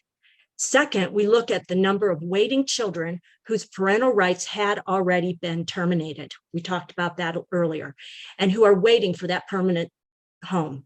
In 30% of these cases, the child was in the home that was waiting to adopt them, but for court hearings or paperwork to be finished. So until that happens, the caseworker goes out every month, paperwork needs to be filed, a lot of workload while we're waiting for that finalization of adoption or permanency or guardianship or whatever that permanent plan is. In these situations, I know from the bottom of my heart that there is no intention to traumatize children by waiting, but that because of frequent moves from one foster home to another, the children go to bed at night wondering if tomorrow would be the day the permanency becomes final, or would it all blow up and would they be moved again? And that compounds the trauma, it compounds the attachment issues. In 2019 and 20, we had approximately 127,000 waiting children. And I loved when we saw the numbers for Georgia in 2019 and 20, your highest number of adoptions. And I love seeing that focus made a difference. The challenge was to find safe, permanent homes for all of the children. The challenge was for all individuals in this country to be all in, whether it was for quality childcare, excellence in reading at 3rd grade, or to eliminate truancy for teens, or whatever someone's personal passion is for kids. Be all in for our children, and in your case, your children in Georgia. It was exciting to watch 127,000 waiting children be reduced to less than 119,000 in 2 years. One of the years included COVID. So I can't imagine what the numbers would have looked like had we not had the pandemic. One state, and you've already heard about this, and I did not know Mr. Keller was going to talk about this, but Arizona took advantage of the crisis and the shutdowns, and they did adoptions virtually. Their numbers of adoption during that year were higher than some of their years when we didn't have the pandemic. It was exciting and amazing to see the success of virtual adoptions and the long-term success of not seeing more failed adoptions. So we don't see any correlation there. It was heartwarming to see Oklahoma get down to less than 400 waiting children, and Arkansas, the last time I checked, was down to less than 375 children. And then New Hampshire, we look at, now granted, New Hampshire is probably the size of Atlanta, but they had gotten down to 36 waiting children. And again, the ones that are currently still waiting, it's medically fragile. It's help people with kids with intense mental health, RAD, that you just heard about, the reactive attachment disorder. The focus in these states was so incredible, and permanency and success was the priority. Even more important, with this focus, there were less children staying for long stints of time in the system and less children aging out because they had permanent connections. Now, this isn't a long-term research project, and because the focus has changed in many areas, there is no evaluation as to whether my efforts would have seriously impacted the system over time. But I like to think it was a start. Although I don't have access to new data, I firmly believe that with focus on these two issues, we not only would have healthier families, but we'd have healthier communities, reduced domestic violence, substance use, better mental health, less unemployment, and so much more, because you've pushed community helping community. On the back end, our children would be less traumatized and be healthier and thriving as they move to adulthood. In fact, with these two areas of focus, I believed we could have a child welfare system 30 to 40% smaller. And with less children in the system, there would be more funding for prevention, intervention, and crisis. There would be more time for caseworkers to see faces rather than just cases, and the workloads would be manageable. Can you imagine a system where caseworkers can get excited about their days, burnout is reduced, and outcomes are a priority rather than compliance? So as I talked to governors, I also asked to meet with groups of young adults who had aged out. I truly wanted to hear about the childhood experiences of these individuals.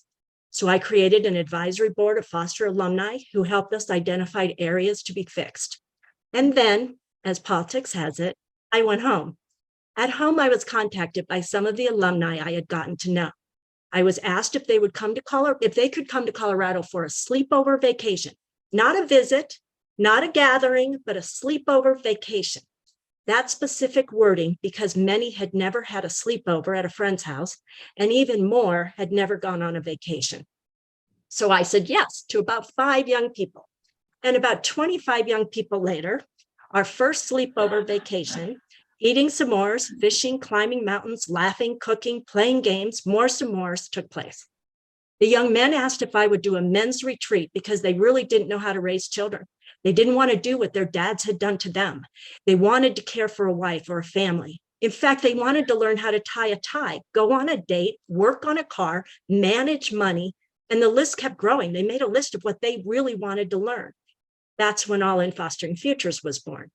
Since then, we have had 5 retreats, including a mom's retreat, a woman's retreat, parents' retreats, men's retreats. And now they want a grief retreat because of the number of sibling disconnections that happened while they were in foster care, and they want to grieve that. And so we're working on how we would make that happen. But at these retreats, we laugh.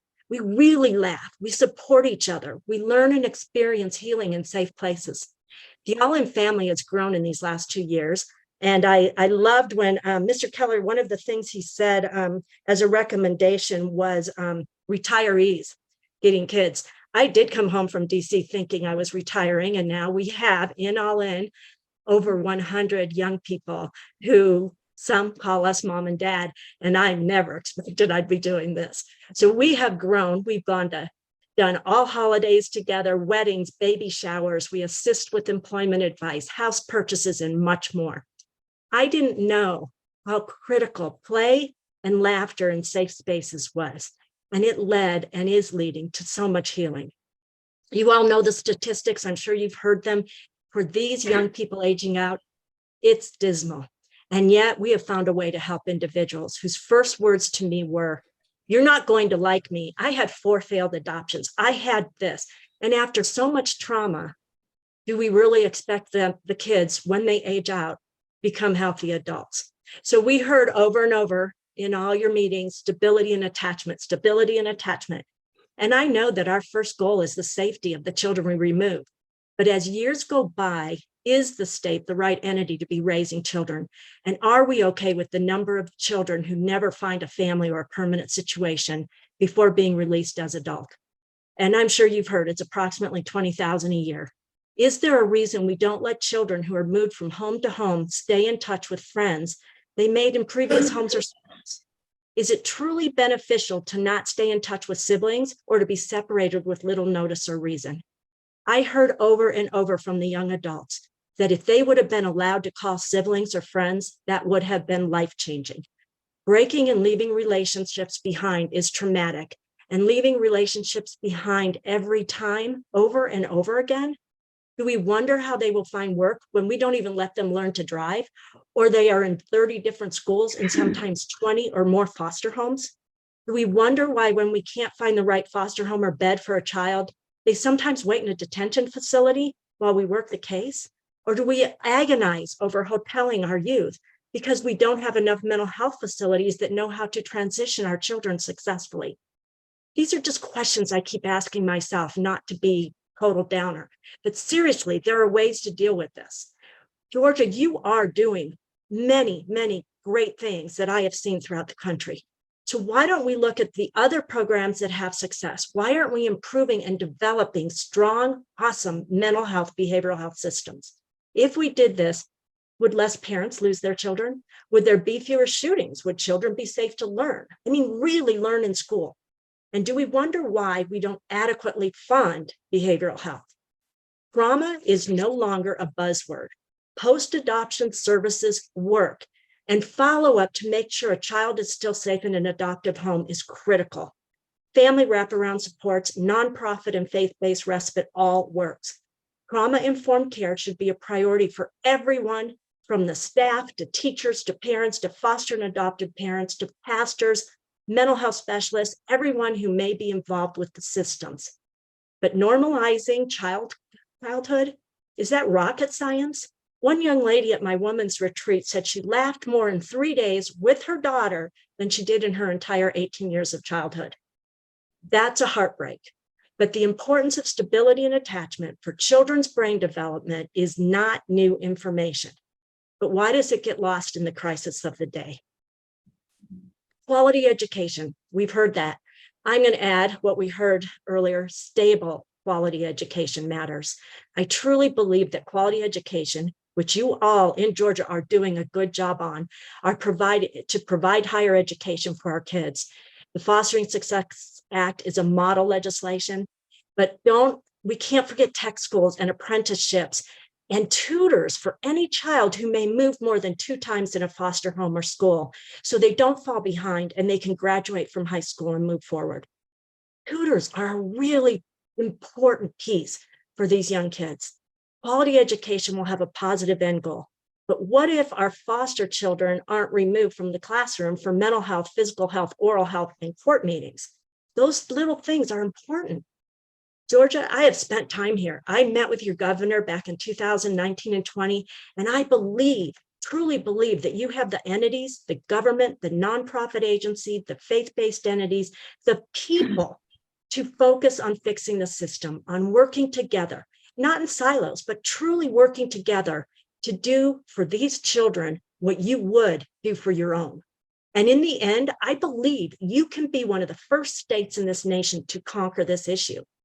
What if the many systems involved with the children all came together at the same time to make decisions together without turf or ego getting in the way? We know this works, and now we know we can do it virtually. I've not spoken about any one big change to law or rule or regulation. We all know we have plenty of those. But what I'm talking about here are common sense ideas that implemented would positively change the childhood of the children in our care.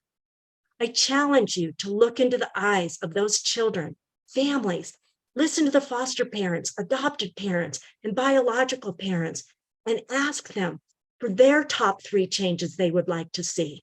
Don't be surprised if they are small, but then do it. You might be surprised as the system moves forward, not just with change, but with buy-in and support needed to create a community movement to be all in for children. Georgia, you have all the right people, the entities, the donors, the agencies, and desire to change the system. In just my short conversation with Senator Kirkpatrick and what she told me about the committee, you all care about this issue. So with focus, I believe you will do it. So thank you for what I know you're going to do and for taking the time to participate in these very important meetings. I appreciate all that you do and am honored that you asked me to be here. Thank you. Thank you, Lynn. Can you hear me? Yes. One comment, I couldn't agree more about connecting the systems that governmental, non-governmental, faith-based, whatever, in our communities and intervening or allowing some intervention before kids enter the foster care system. I think that's a great point, and we are definitely working on that in Georgia. The question I have for you, it was news to me, maybe because the only thing I've ever fostered are puppies. But what's the reason that kids moving to a different location can't contact their prior contacts, friends, and so on? I think that's been interpretation, one of concern that there would be problems with the connections, and it changes from state to state. Some states are actually now just starting to give kids cell phones to say you can stay connected. And in other situations, the monitoring of those calls, people worry that that could cause some problems. I really don't understand why foster parents are not allowed to let kids make those contacts, but I do think it's something we need to address. Questions from the committee? Thank you very much for making time to speak to us today, and hopefully. Thank you for allowing me to use Zoom. I appreciate it. Okay, it's 10 to 11, and we're going to start back at 5 till, so please be back quickly.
Just give them to Hannah. She'll do that for you.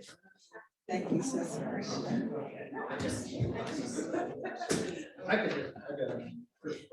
Perfect. Thank you.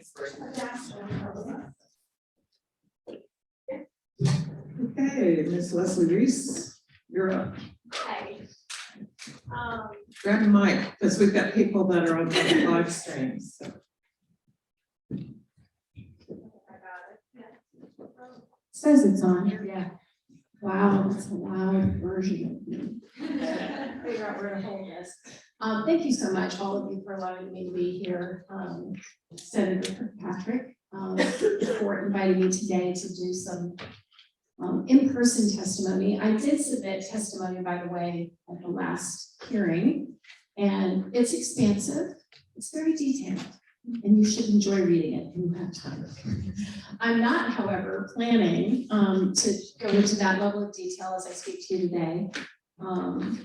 Because you do have it in writing, it is detailed, it is complex stuff that we're talking about. So I think the written version is going to be most helpful. Let me first introduce myself. My name is Leslie Reese. I am currently the ministry director for a ministry called Fostering Together that is housed out of North Point Ministries, which is the mothership of a series of very large churches in Metro Atlanta. Most people know our church is based on the senior pastor's name, who is Andy C. And I have been in this job now for almost 13 years. I did not expect 13 years ago to re-enter the workforce. I was actually at home finishing raising my 5 children, but we had chosen to become foster parents. And in the journey of becoming foster parents, I became passionate about a few things. And Bob Rita Matson knows me really well. He's been there a long time. And so he's going to be listening to me talk about things that he's heard about before and that I believe he also heard about, as well as to some of my friends from the department who are sitting here today. I feel extremely fortunate that Lynn Johnson just spoke because I actually feel like she was a paid public service announcement for the thing that I want most for you guys to hear from me. She talked a lot about focus. I have a background in business. I worked first in public accounting and then at Coca-Cola Company in a variety of leadership roles. And you really can't get anything done unless you know what you're trying to get done. And so what you measure matters. What you monitor doesn't matter quite as much. So you can monitor a lot of things and just kind of stay in place. But when you measure things, you're going to make something happen because your focus is very clear. So I love that Lynn brought up the fact that focus is essential. I think that we all would also agree that placement stability, meaning the lack of disruptions, the pace of reunification, the stability of adoptions, the sanity and stability of employment of caseworkers, the financial costs of our system are all things worth focusing on. And I feel as if, after watching the system for so many years, that there are some very simple, straightforward areas of focus that we're just missing. And it's not to say that it's going to be easy necessarily, but there is a way forward.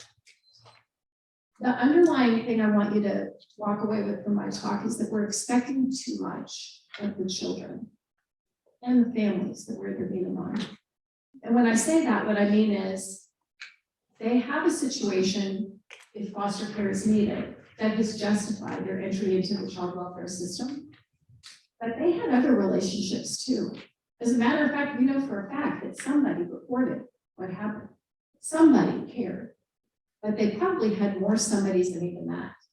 They probably have extended family, teachers, caregivers at a child daycare center. They have probably seen a doctor before in most cases. They probably have a few friends. And when we remove them from all of that, in addition to what was dangerous, we are inflicting incredible harm. People are relational. We all thrive, grow, and develop in the context of relationship.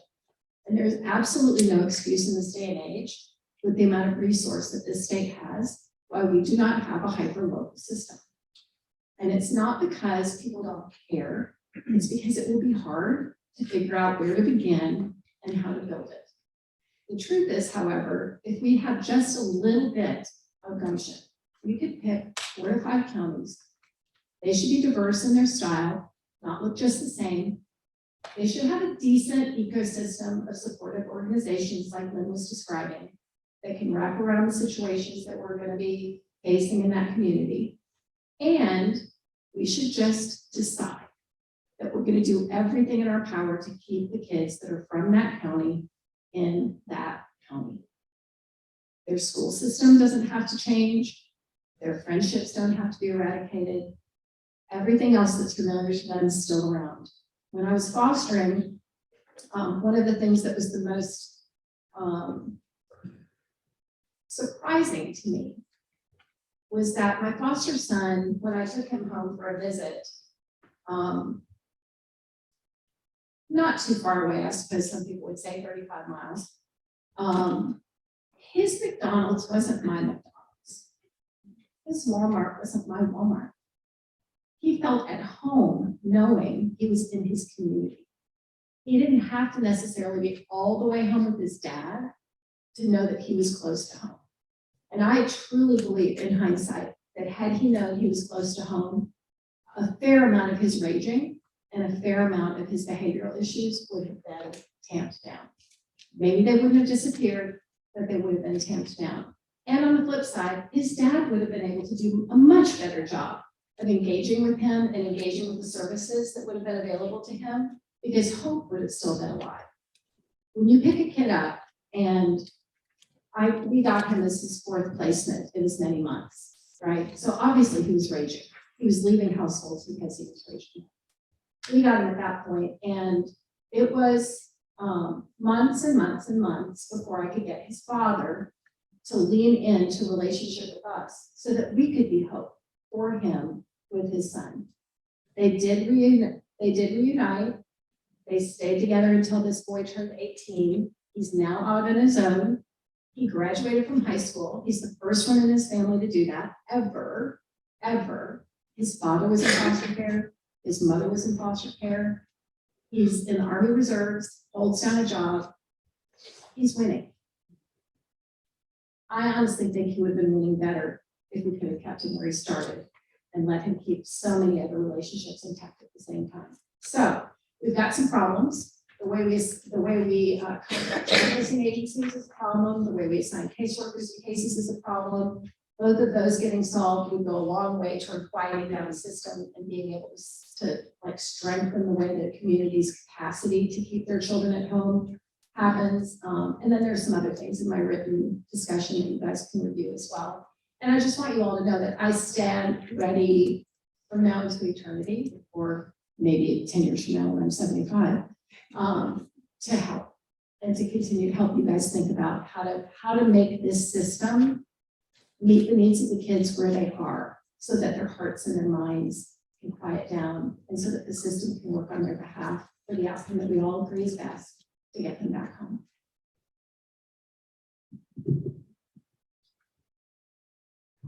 Thank you very much for your remarks, and that fit really nicely with the previous speaker, so I appreciate you coming all the way down here. Questions from the committee? Thank you so much for speaking. These questions may actually not really be for you. It's just things that were sparked from your conversation.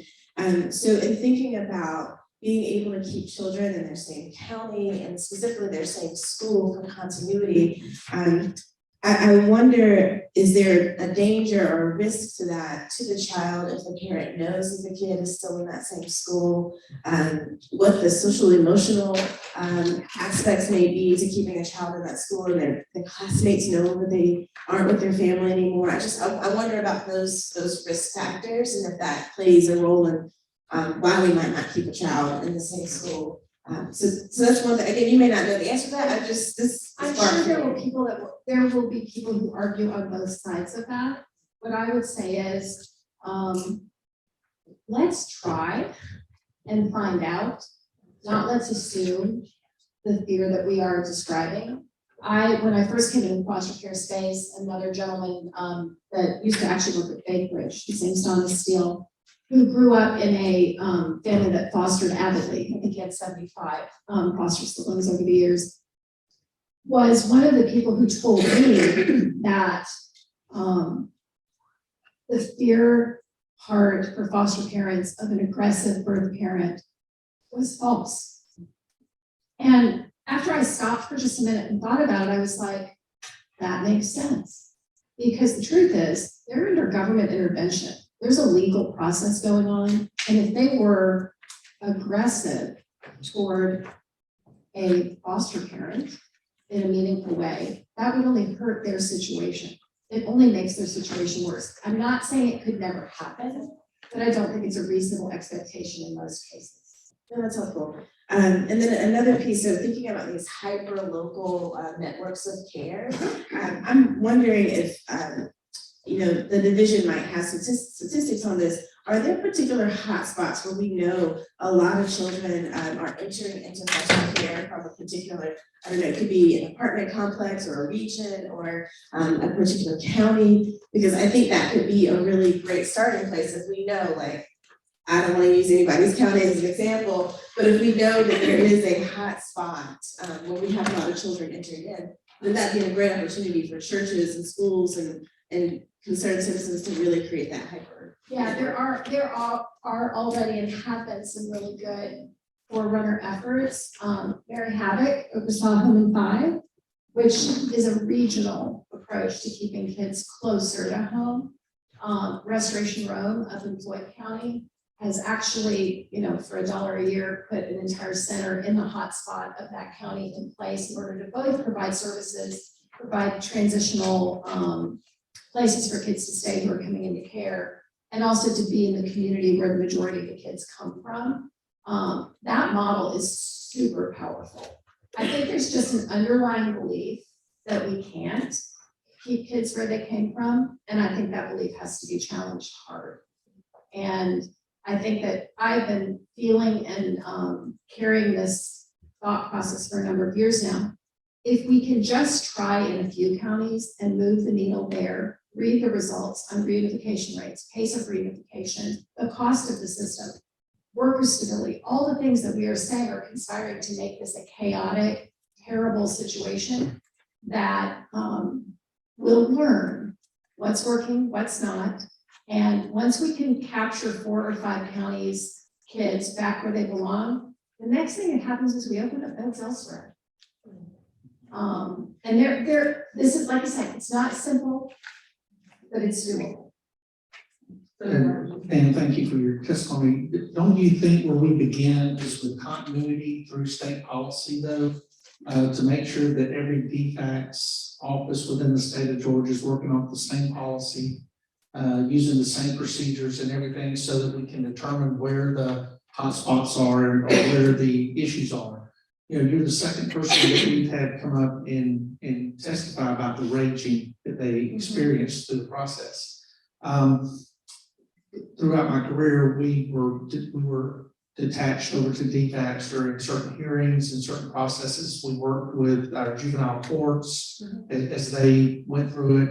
And then I have a lot of my friends and family that have participated in the foster care system. And I've never experienced the raging that y'all have talked about, or I've never had anybody give me their personal experience where it happened. And so I think to some degree, we have to determine whether that is a psychological issue that is beyond foster care, that is maybe a biological issue, that it may be something at birth, some of these other things. I will not say that I don't think you can't attribute some of it to the disruption that occurs because, I dropped my 4-year off at school this morning and she was in a great mood other than the fact she didn't want me to leave. I mean, she wanted to hang out with dad and she loves her teacher, but I'm dad. So we do know there are some attachment things that come on in everyday life. But I think the most important thing is while I agree with you, the faith community has to be involved. Every other 501c3 and 501c whatever they are need to be involved, because I do think communities have advocated way too much of their responsibility away to the government and expect this huge machine to take care of this microsurgery that we're trying to do. But at the same time, in the state government, when we go to different government offices, we've got different treatments, different programs, different approaches. So don't you think that we need continuity throughout the state so we can find where those hotspots and tender areas are? Well, definitely, and there's no doubt that every community is not adequately developed with the ecosystem to support the children in care in those communities, which is actually why I'm suggesting you find 4 or 5 communities that are reasonably well developed with their ecosystem of supports and experiment there. Like, don't just go anywhere, go get that plan. But I also will say, and I don't know because you're the people that you know who were fostered before, was this underlying issue of the children coming from far away a component of their case? Because if you're in a rural area, chances are not that they, you know, have a smaller population of kids coming into care, that they're able to handle it within a reasonable distance. And therefore, maybe those kids didn't have those issues. I will tell you that my foster son, who is now 21 years of age, is a normal person. He is functioning as a normal person, even though he looked like a crazy person at 8 years of age. He came at me with a knife. Any woman, which you don't do that, you know. He had all kinds of outworking behaviors that anyone would have thought were going to be long-term in nature. I'm not saying he was ever easy for me or his father when he went back home. But I do know that getting him back home made a big difference in quieting down the fire that his brain was on about where is home. And if you disrupt a kid multiple times, you have taught them that relationships consist of pain, grief, and loss. And then we wonder why they're not okay, because they don't know that they can actually settle into a relationship and be a part of something that lasts. So anyhow, any other questions? Thank you so much. You bet. Sherry Ann Hicks, come on down. And I'll mention, we do have a sign-up sheet on the podium. I don't know if we're gonna have any extra time or not, because we do have to stop at 1 o'clock, but it is over there. Good morning. Thank you so much for having me. I really appreciate the opportunity to be here. I am an adoption attorney. My name is Sherry Ann Hicks, and I am a lifelong Georgian, with the exception of my time in undergraduate and law school. I've lived here my entire life. My husband Jeff and I practice together in our offices in Lawrenceville, which is Gwinnett County. And as I come to you today, I am the president-elect of the Academy of Adoption and Assisted Reproduction Attorneys. I'm also a member of the Georgia Council of Adoption Lawyers, and I have devoted my career to families and children. Just to tell you how I started, when I was in 10th grade, my cousin got pregnant and placed her child for adoption with a child placing agency here in Georgia. And walking through that with her, she was one of my closest friends, saw firsthand what that looked and felt like. And back then, the revocation period was 10 days, and I lived those 10 days with her. We happened to live across the street from one another. And I've watched her beautiful journey going all the way through her adulthood and then her reunification with her child. And so I've always had a soft space in my heart for adoption. But when I decided to start out working, Lord had a different plan for me, and he wanted me to be a public defender, and he wanted me to do parent work. So for the first 5 or 6 years of my career, I worked to reunify parents with their children. I was their advocate. So I am blessed that I've seen adoption in a lot of facets. And so I was asked to come here today to kind of tell this committee, what is the status with adoption law here in Georgia? Are we doing good? Is it something to be proud of? Do we need to make changes? And I really appreciate you having a committee where you are asking those questions, because I will tell you, if there was a problem with the law in Georgia, I would be beating down the doors. But I believe, based on my experience, that we are in a really good place. I have the opportunity to work with attorneys all over the country, and so I'm well versed in the laws of the adoption laws in other states. And as this committee knows, adoption law is not federally regulated, so it's different from state to state. And I've been able to work with attorneys and understand what good law we have and where our law needed to be changed. And so in 2018, I was a part of the move to update Georgia's adoption code. And at that time, we made some really good changes to the code. I do a lot of work with foster parents, so I represent foster parents regularly in juvenile court. I also handle all types of adoptions. So as the committee knows, in Georgia, you've got agency adoptions that are private agency, you've got public agency adoptions that come through foster care. You've got step-parent and relative adoptions, and then you've got interstate adoptions, and then you've got adoptions that come through private matches where a birth mother selects a family on her own. And I'm happy to report that I think we have good law, and we call it the triad of an adoptive parent, a birth mother, and a child. And I think my experience has shown me that our law is favorable to all parties involved. I do not believe that it's one-sided. When we revamped the adoption code in 2018, we did make some great changes, some changes that were warranted. We made some provisions where non-residents could finalize their adoptions in Georgia if they complied with the interstate compact. We also changed the revocation period after a lot of conversation, and we've shortened that from 10 to 4 days. And just so you know that, that's sort of in the median of what we see throughout the country. We're not the shortest by any means. There's some 48 and 72-hour revocation periods that are irrevocable upon signing. And then there are also some 30-day revocation periods that exist where a parent has to go before a judge before they're allowed to surrender their child for the purpose of adoption or consent to an adoption. So we landed in a good spot. We also allowed the payment of living expenses to birth parents to come from private attorneys as well as from agencies. And I believe that that has helped streamline some things as well. But as you all know, the internet has changed things. So I have seen over the course of my career, agency adoptions decline and private adoptions increase. And I think we have put some good things into the code to protect both the adoptive parents and the birth parents and the children in those scenarios. I will say that when a birth parent can go online and find an adoptive resource, we want to make sure that that's going to be a safe place for a child. And Georgia requires an independent pre-placement home study in private adoptions. So that protection exists. We have other protections in place when a child is going to cross state lines for the purpose of adoption to make sure that the family is adequately vetted. And I will say that in my opinion, we have one of the best state offices of the Interstate Compact that I have worked with in the entire country. So Georgia asks for more information. They don't just want the home study, they want the supporting documents.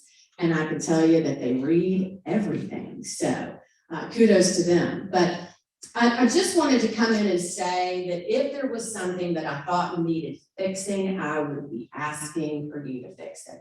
Just to give you a vantage point, I do about 50 adoptions. I've done about 50 adoptions this year. It's just kind of fun to keep count. And they vary. I've done foster parent adoptions, I've done private adoptions, interstate adoptions, step parent adoptions.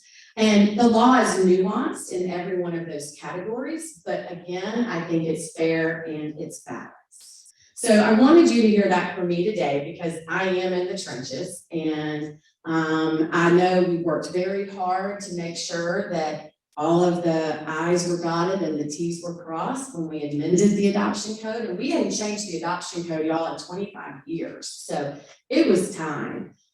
We now have post-adoption contact agreements that are legally enforceable, which is a great assistance. Even with my DFACS cases, if I can tell a family that knows that they're not going to be able to reunify with their children, that we can guarantee them an open adoption that is legally enforceable, I would say I have a 50% success rate. Gwinnett County DFACS has been amazing in being open to that and being willing to talk to the birth parents through their attorneys about that option and save thousands of dollars in going through costly and timely termination hearings. When all those parents really want to know is, If I can't parent, can I still have a relationship and know my child? I would piggyback on what Leslie said, and so these foster parents and birth parents don't have to be enemies. And many times they're not. They realize how to navigate it. And in a post-adoption contract is just one example of how that has really worked and helped in the system. We'll say that in DFACS adoptions, we do have the ability to certify adoptions and have hearings within 15 days of that certification. I know when the first lady spoke this morning, she said they let anybody choose, but you choose whoever you want to represent you. But I wouldn't say make a law to make this happen, but one suggestion I would have for this committee is make sure the lawyers who are handling those DFACS adoptions know that once they get to Superior Court, you don't have to wait 45 and 60 days for a hearing. That file is usually complete when it comes to you, and all you have to do is sign an affidavit and certify it, and the code says the judge shall hear a case within 15 days. And I can tell you, many jurisdictions that I practiced in, I have never had a judge push back on getting that DFACS adoption finalized. One other interesting thing that we did in 2018 is we opened the door, I think, for virtual hearings, because we put into the code that if you were a family that had a non-resident that was going to be finalizing in Georgia, we weren't going to make you come back. And the courts were very gracious, and so it sort of got us a little bit used to those virtual hearings. And I still use those regularly if that's what the family wants. The judges are very good to allow those to happen. So anyway, I think the state of the land is good. I think the law of the land is good, and I'm happy to answer any questions that you may have. Just by sitting on this committee for the last few weeks, or about a few months, I guess, if you want me to answer questions about the law, I'm happy to do so. Chair, I'll say it real quick. Thank you for your testimony. Now, you say you practiced in various counties around the state. Yes, And from my response to the previous witness, do you notice continuity when dealing with DFACS and everything? Have you noticed that? Has it been your experience that everything is pretty much the same around the state when it comes to engaging with DFACS? Yes, I will say when it gets to that unit, I see consistency and continuity throughout the state. Big county or small county? Big county or small county. And I think a friend of mine, Thomas Tebow, is a Yes, part of your group. He and- is. And my wife and I have worked with him, and he's a phenomenal He's amazing. representative of your association. We Yes. appreciate what y'all do. Oh, thank you. Thank you so much for your testimony, and thanks for affirming the good work that was done in 2018. I'm curious from, you talk about it's really good, the laws are great. If you think about it from the perspective of a same-sex couple and LGBTQ adoptions, is that as smooth as we would need it to be? I'm thinking especially about situations where as a same-sex couple, one of the women has the baby biologically. What happens with that other parent? Is that law really clear and good? Like, I just want to make sure from all the perspectives that we're doing well. Yeah, that's a great question, and I will say yes. I regularly represent same-sex parents, and I don't notice any differentiation in treatment. I will say that several years ago, when we first started seeing it, some of the judges were concerned because there was really not a statutory path for it. It was sort of a combination of a step-parent adoption and a private adoption. But the more that they saw it, the more comfortable they got with it. And I'm not seeing any problems with it right now. We call it confirmatory adoptions, when one of the mothers has the baby and then her spouse wants to adopt, and it's still necessary, I believe, to do that. But I traveled throughout Georgia, and I'm not seeing any pushback on that. Thank you. It's refreshing to hear something that Georgia's doing well in, so. Much appreciated. Thank you. Yes, go ahead. Go ahead. Thanks for being here today. I believe what you're saying is once you get to the adoption point, things are in good shape and going smoothly. But would you agree with some of the previous speakers about the delays with the child life histories and the delay between termination of parental rights in your DFACS adoptions, do you see a big delay between determination for all rights and actually when the child is released for adoption, when you get the paperwork in order to do the adoption? Yes, I do. I do see a clog in the system there. So imagine having a child in your home for 3 years and finally getting TPR and it taking a year for you to get from a TPR with, let me rephrase that, with a TPR action where both parents ended up voluntarily surrendering their rights for the purpose of adoption, and we're still a year out because the child life history has taken that long to complete. And I see that regularly. These people are overworked and they're understaffed, and we don't have the time to, it's taking too long to get from the juvenile court to permanency to bring them for adoption in Superior Court.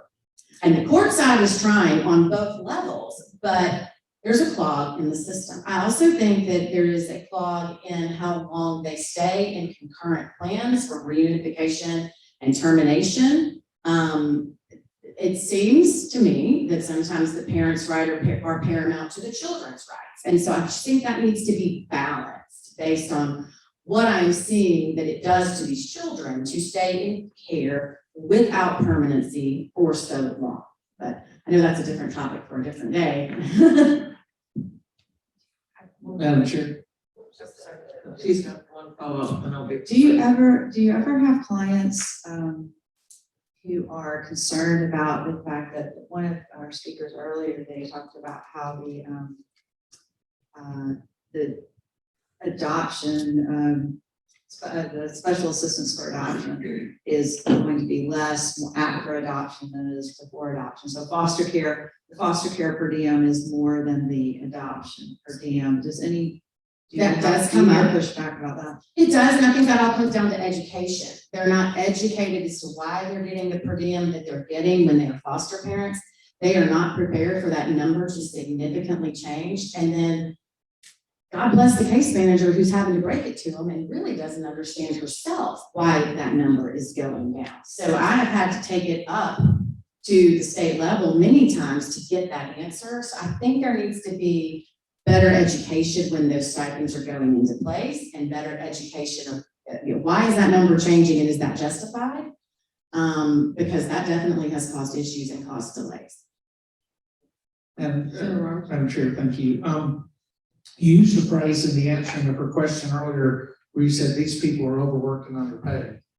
Can we identify these people as caseworkers and DFACS? Yeah. Would that be correct? Yes. Yeah, so that we understand that certain parts of the system work fine, and DFACS does a phenomenal job, but the reality of it is we have state employees who are not being correctly compensated, properly compensated, that are basically getting hammered on both sides of this. And I haven't seen their checkbooks, but I know that when I have good case managers that tell me they're leaving the department, they'll tell me that is the reason that they are leaving the department. Yeah, and I'm always suspect of the individuals that choose to stay sometimes for that pay, and because of the experience we have through the impact program and other things, you want the best quality person you can find, so the recruitment suffers overall at times. What I've experienced through DFACS, which if that's what they're going to make, then they're going to put in that much effort, which sometimes is substandard amount of effort, is what we've dealt with in some of the foster care complaints that we've had to deal with. But real quick, in your program, do y'all offer any post-placement services, the association or anything after y'all go through the process, or do y'all just handle the legal process? We just handle the legal process. Okay, so once the papers are signed and that beautiful ceremony happens in front of the Superior Court judge, then once the bills are paid, because again, this is a job, then y'all are pretty much out of the process. We help them process the birth certificate, understand what to do about the social security number and changing that, and then yes. Okay. That's usually it until they come back, because many of them, sign up to do it again. There you go, thank you. Speaking of the cost of this, so back to my LGBTQ question, you said that a confirmation, is that what you call it, a confirmation adoption, is required of that other spouse. Can you speak to how much that costs a couple that is legally married in the state already, and is having to do this additional step in order to confirm the other parent's parental rights. Can you just speak to that? I would tell you that that's gonna vary based on who they choose to do it, but at a minimum, I would say it would probably be somewhere around $1,500 in legal fees. And it could be that it's $2,500, $3,500, depending on if they, use somebody that charges more. And it depends on where they're coming from too, and. And to be clear, if you were a heterosexual couple, this process would not be necessary. That it's essentially a $1,500 or $3,500 tax for being a same-sex couple and having a child. Is that? Well, I think it's a choice that they want to, even though they know that the marriage is legal in this state, they want to take that protection to make sure if those laws are ever overturned, that then they are not in a situation where they're not considered a legal parent of the child. So it's an added step that they take, but most of them want to take it. They don't have to take it, but they want to take it just to be sure. That's what my experience has been when they come to me. So to be clear, from your perspective, legally, they don't have to do it as long as the laws remain as they are today. That a non-birthing same-sex couple parent, the non-birthing parent, does have legal parental rights to your knowledge now. And this is just kind of like buckling up the seatbelt just in case. Is that how you see it? That's how I understand it, yes. Thank you. Mr. Goodman.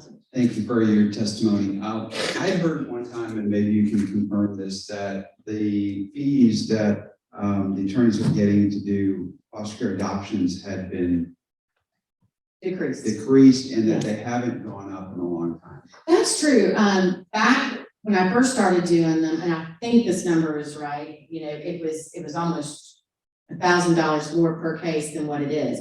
When I take a DFACS case, because the family has been told that DFACS is going to cover everything, DFACS will pay $1,500 for me to finalize that adoption. But out of that $1,500, I take out filing fee, which I pay myself.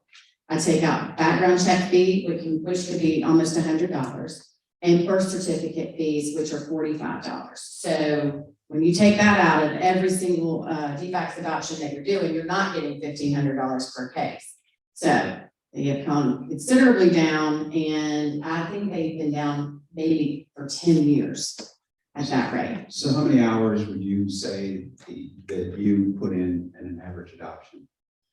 It's going to vary from case to case and judge to judge, because in some of the situations I have to do more work. Some files are super complete when they get to me and some are not.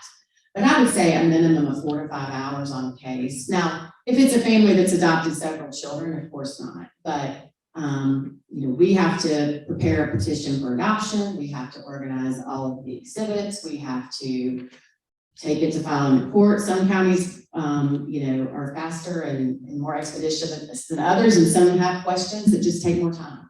And then, of course, anytime you travel to a final hearing in person, you can guarantee you're going to be out of your office for an hour and a half at a minimum. Do you think if we were to be able to increase those rates, that we would have more availability from a legal perspective to kind of speed that part of the adoption process up in the state?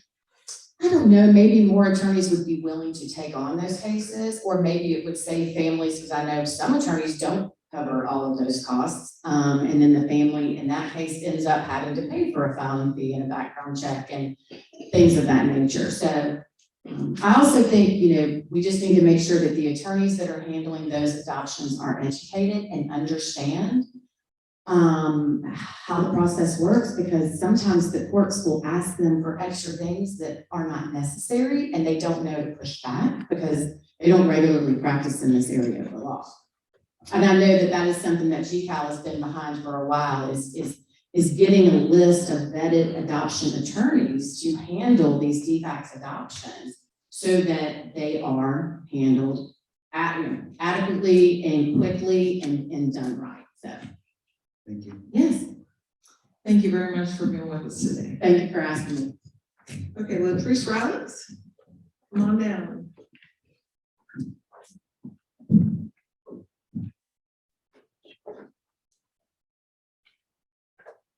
And you do have a handout from Ms. Rollins, I believe. in your-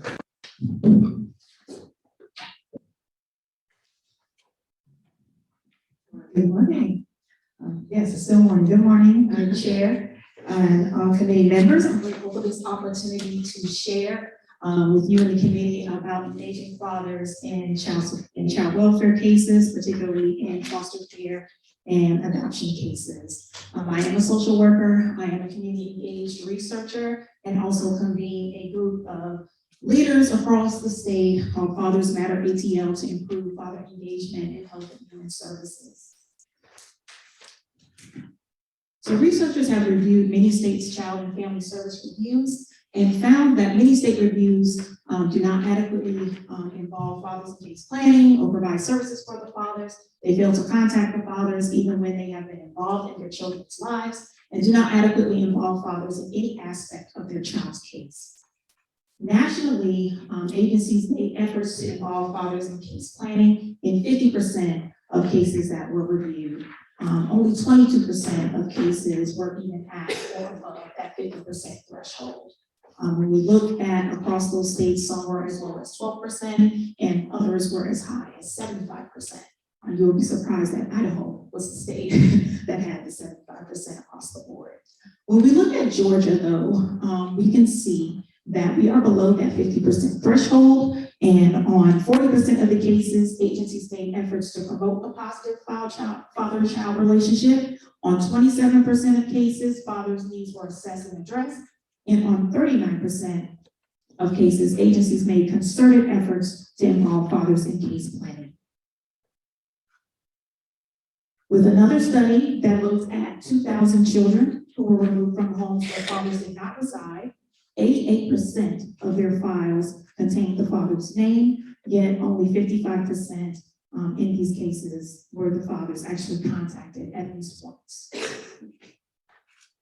There are many challenges to fathers engaging in these cases, and not just in child welfare, but really across a lot of health and human service agencies. And so they range from individual or interpersonal barriers and also policy and legislative barriers. Legitimation has been one of the issues that has come up so frequently, not only in child welfare, but also across a number of other health and human services where agencies can determine whether or not they can engage the legal father.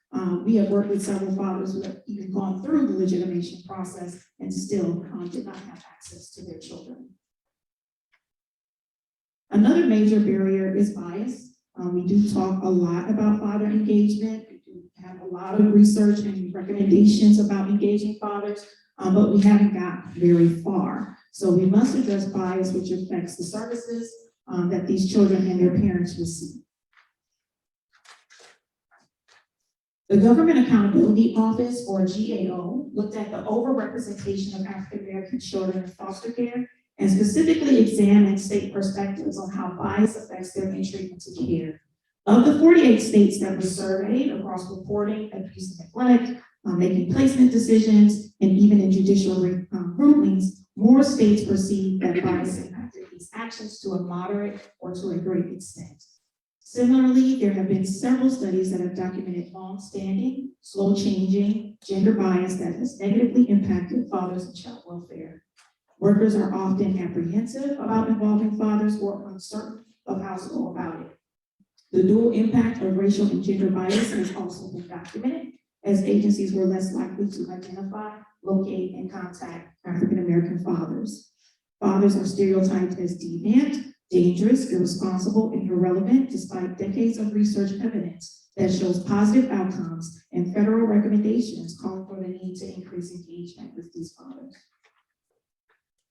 When fathers are involved, there is a greater chance of the child returning home. There's fewer placement episodes for the child. There's a lower rate of repeat reports of mistreatment. There's less time in foster care, and there's reduced trauma that can be caused by some of the issues we've heard today regarding attachment and separation.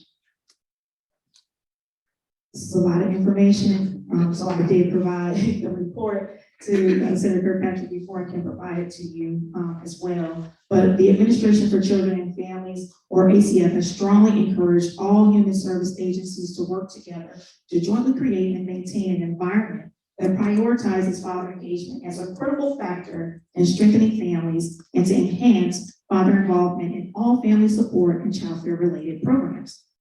Recently, ACF issued research findings about their Fathers and Child Welfare Breakthrough Series Collaborative, which is shown here on the slide. This is where they worked with 6 child welfare agencies in 4 states to develop a collaborative change framework to engage fathers. There were lots of lessons learned here, but the last point that I want to make is that they recommended to align a community-wide coordinated system of supports, services, and opportunities.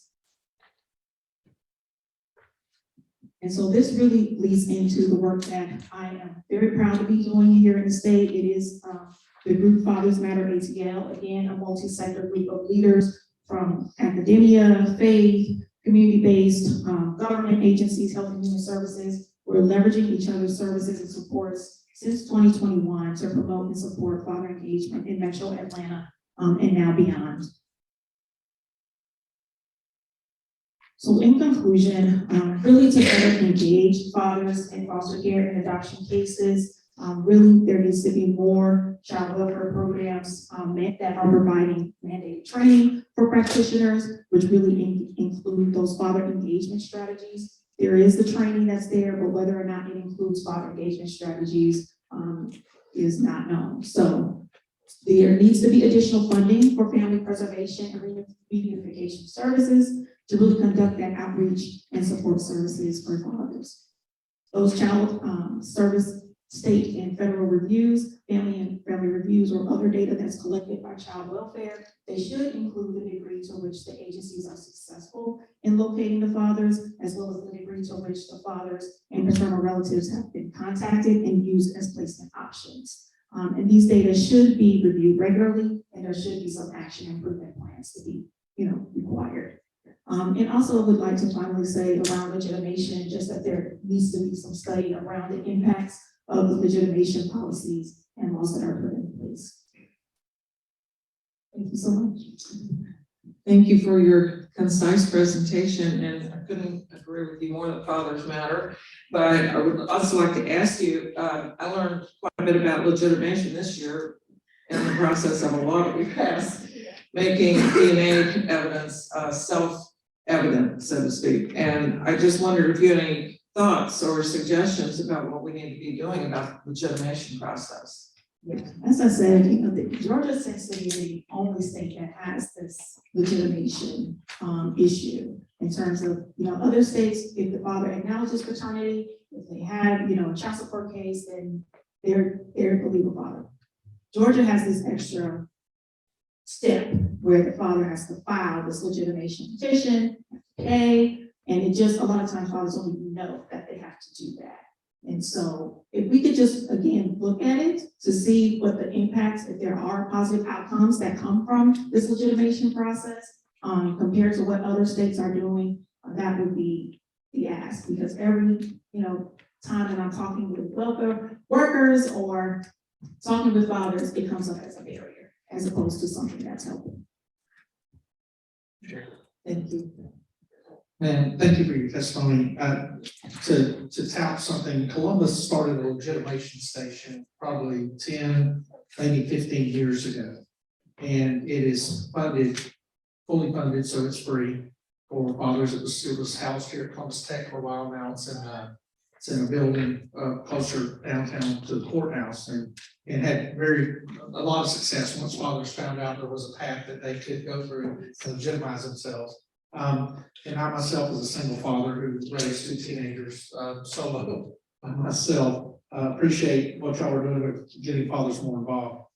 I think it's important that your data collection, I think you're on point with that, but I'm curious, do you think it's important too to collect the data on how many of these children come from 2-parent homes as opposed to single parent? Because I've dealt with some private businesses in my district that serve delinquent fathers for child support, and they have a difficult time locating a lot of these dads because in many cases the parents were never married, and it's tougher for the mother to provide good information on that. So Would you agree that one data point that would probably help too is if we knew how many of these children were coming from two-parent homes and how many were coming from single-parent homes to determine exactly the efforts that are being put forth by DFACS to try to locate these dads? Yeah, most of the studies that I've shared with you in the presentation are focused on non-residential fathers. So they're fathers that were not living in the home at the time that the child welfare agency got involved. And so even with that though, a lot of recommendations have been made, basically to your point, that there may be fathers that are in child support systems or in other systems. And if we work together, that information could easily be accessed and the father could be contacted and those types of things. So that has been a major recommendation, that we use all kind of resources that we have available to locate and identify those fathers.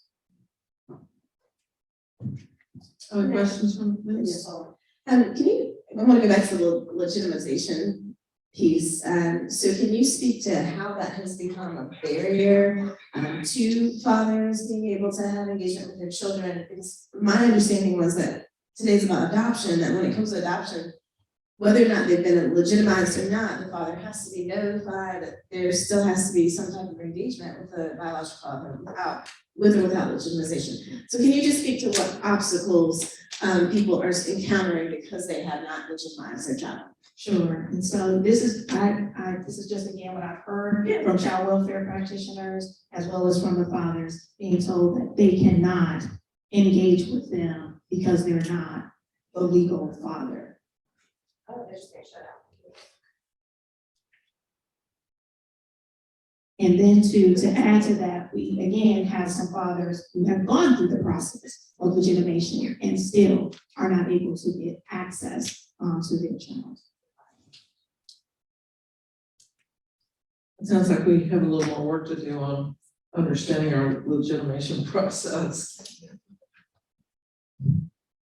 Any other questions from any? Thank you very much. Thank you so much. Chief Dekmar?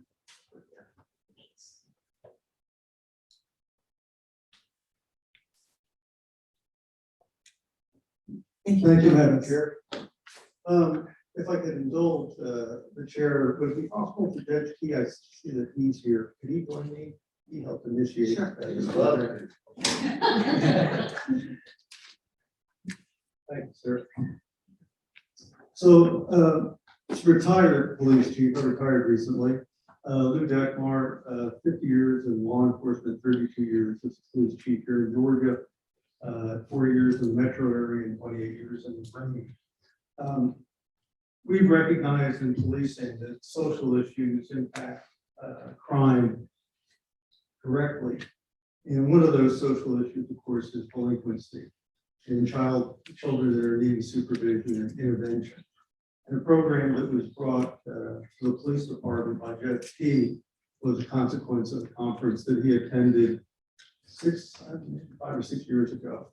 But what I'd like to do is have him explain the genesis of this program, and then I've provided you each with some documents that detail memorandum of agreement, our policy, and then the simple tool that we use for notification and then our tracking system. And I'll go into some detail about those. Chief. Thank you, Chief.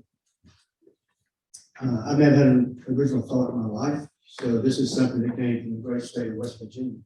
And interestingly, this is housed at the state police. That's where the program started. And the simplest part of handling with care is the notification process. The program in West Virginia is much larger because they're attempting to get more behavioral health services in the schools. In truth, we didn't need to do that because Troup County already does a good job with that.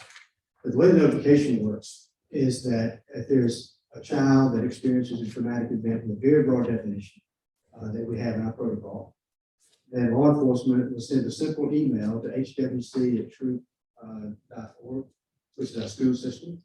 We have 2 employees of the school system who receive that. Actually, Dr. Jones handles that before she even gets to the office in the morning.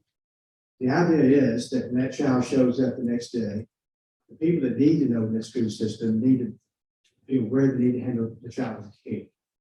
If a little girl comes in and lays her head on the desk, let her lay her head on the desk to get her to a safe place. If the guy comes in, he's more hypervigilant than usual, than be the adult about it. Because unfortunately, if approached it in the wrong way, with not understanding what that child's experience, what's going on in the child's brain, then the child could easily escalate, and we know what happens then is he or she's put out of school. In school suspension, out of school suspension. Some jurisdictions go further than the simple notification that we have, and maybe offer a little bit of information. We made a decision not to do that.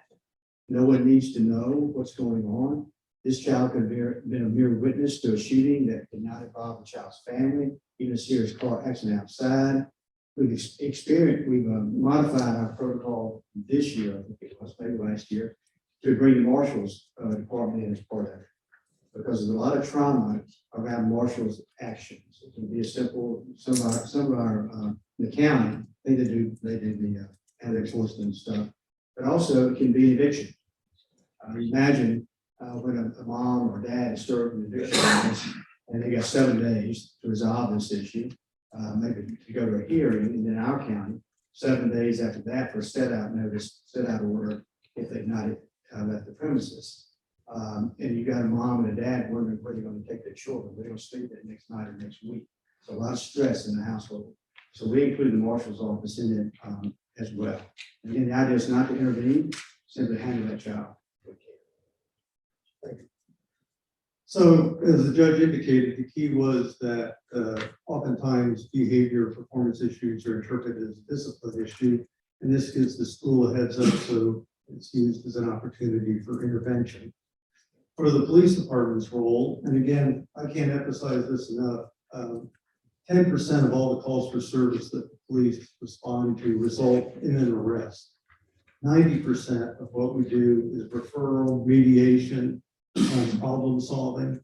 And so we, in essence, become the community's ombudsman for folks that are in need of services. And we recognized this need probably 8 or 9 years ago was so significant that we took a police officer position and changed it to a caseworker position, because officers so frequently go to these calls and then realize shortly these folks need a lot more help than I got time or expertise to deal with. So they refer it to our caseworker. We've got 70 partners that are nonprofit, faith-based, or other government entities, and they'll make referrals that'll deal with everything from getting them an ID so that they can be eligible for Social Security, or Medicare, or Medicaid, finding housing, hooking up with job services. So it's a host of things. But I say all that to say this, is we have found that the early intervention of these social needs directly impacts crime. And so that's why in a committee that's dealing with foster care and adoption, the police chief, or I should say retired police chief, is here.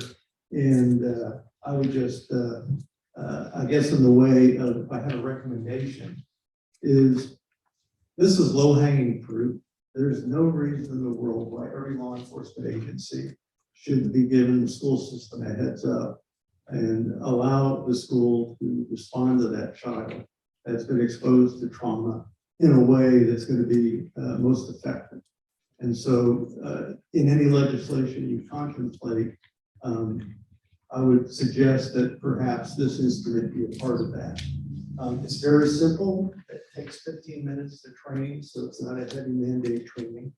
The email is in the officer's vehicle on his laptop, and he or she at 3 in the morning or 3 in the afternoon can shoot that. We have an internal document that then goes to our special victims unit, so they also have a heads up, and then it's tracked. And I've been the chair of our truancy protocol committee, which was set up legislatively about 20 years ago.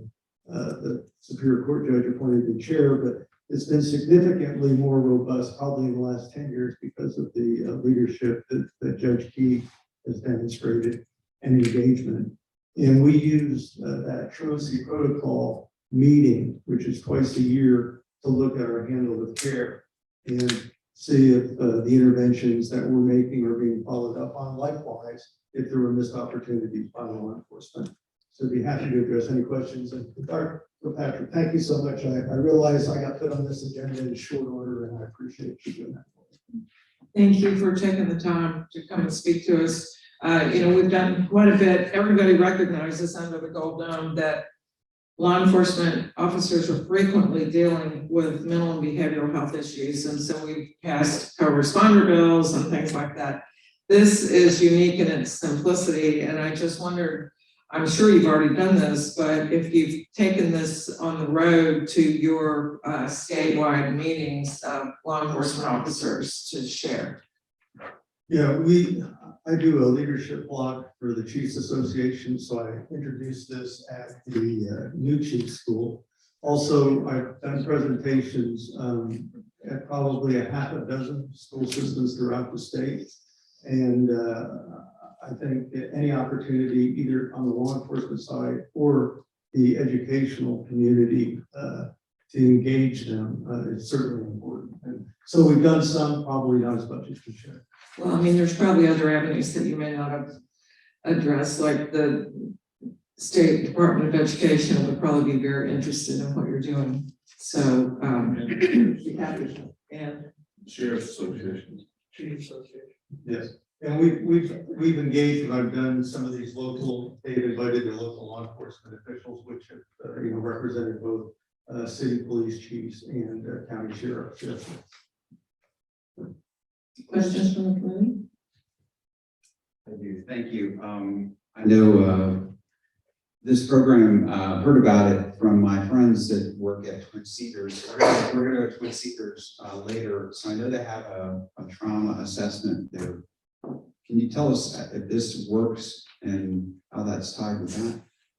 Funny you should mention that.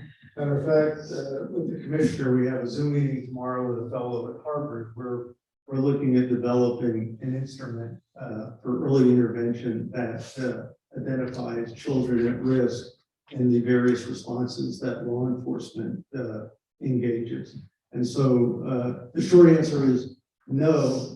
The longer answer is that's a work in progress, and I'm hopeful that Georgia would be able to engage in that. Thank you.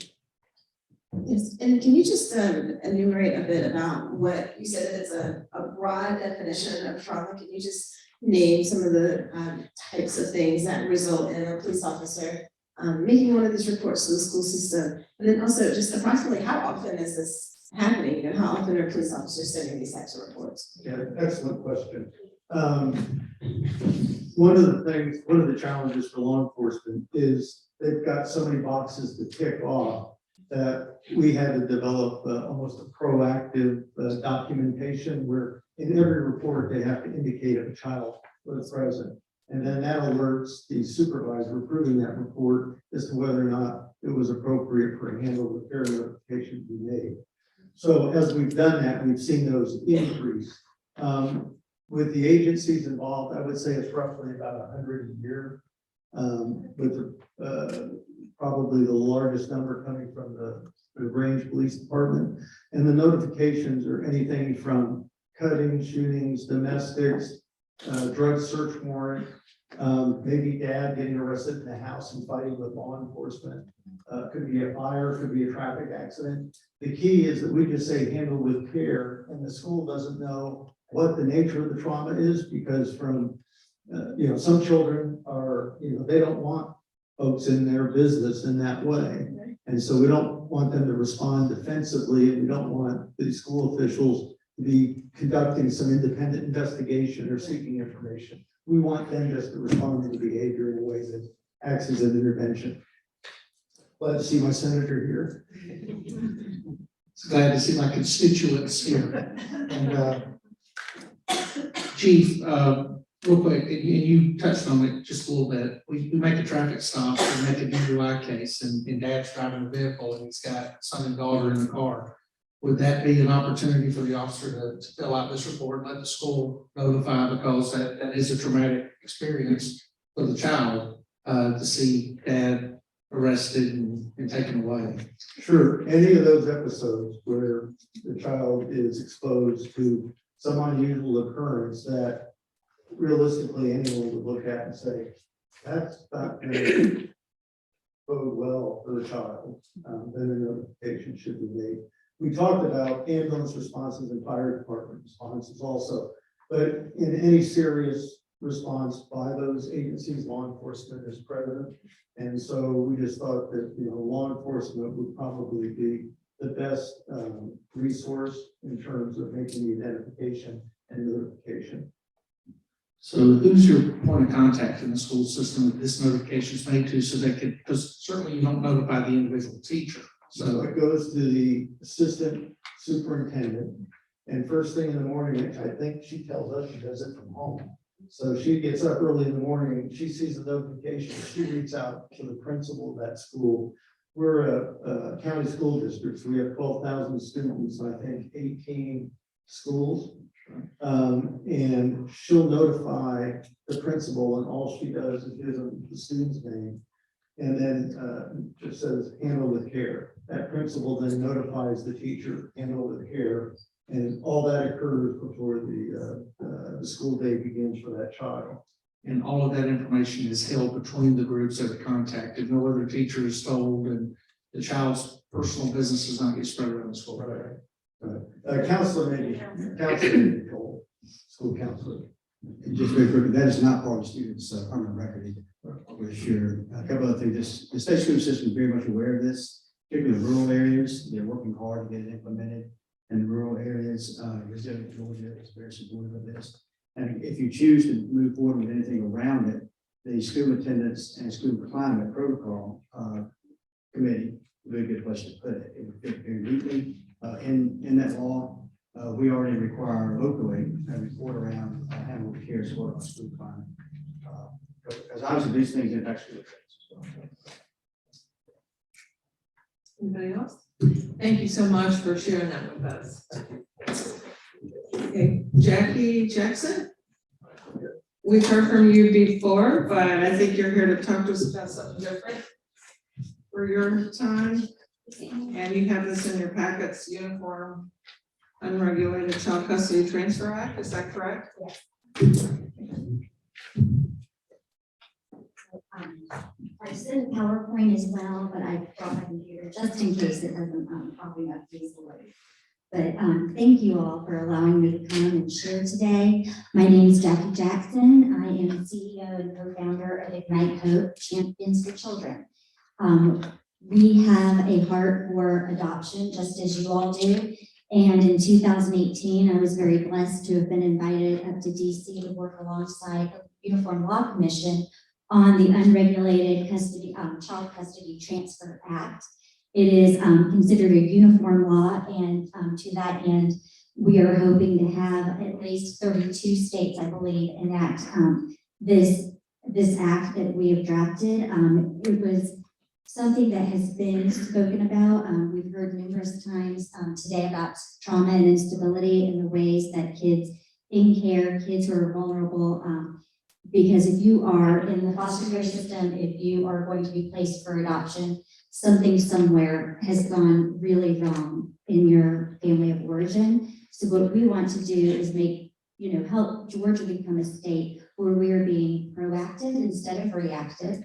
And one of the things that I have seen within our own organization, and when I was working with the ULC, found out that this is something that is really impacting across the board nationally, is predators know that there are vulnerable kids and they know how to find them. And although there have been efforts to shut down chat rooms and Facebook pages, there is still a very high number of people who hit a point where a child has become so dysregulated and the parents have become so disheartened or even disillusioned that the adoption becomes in jeopardy of an adoption disruption or an adoption disillusion, which means that child has gone from their family of origin into possibly a foster or several foster placements, and then into a family that the term I had always heard, and I am a former foster child and an adoptee, was your forever family.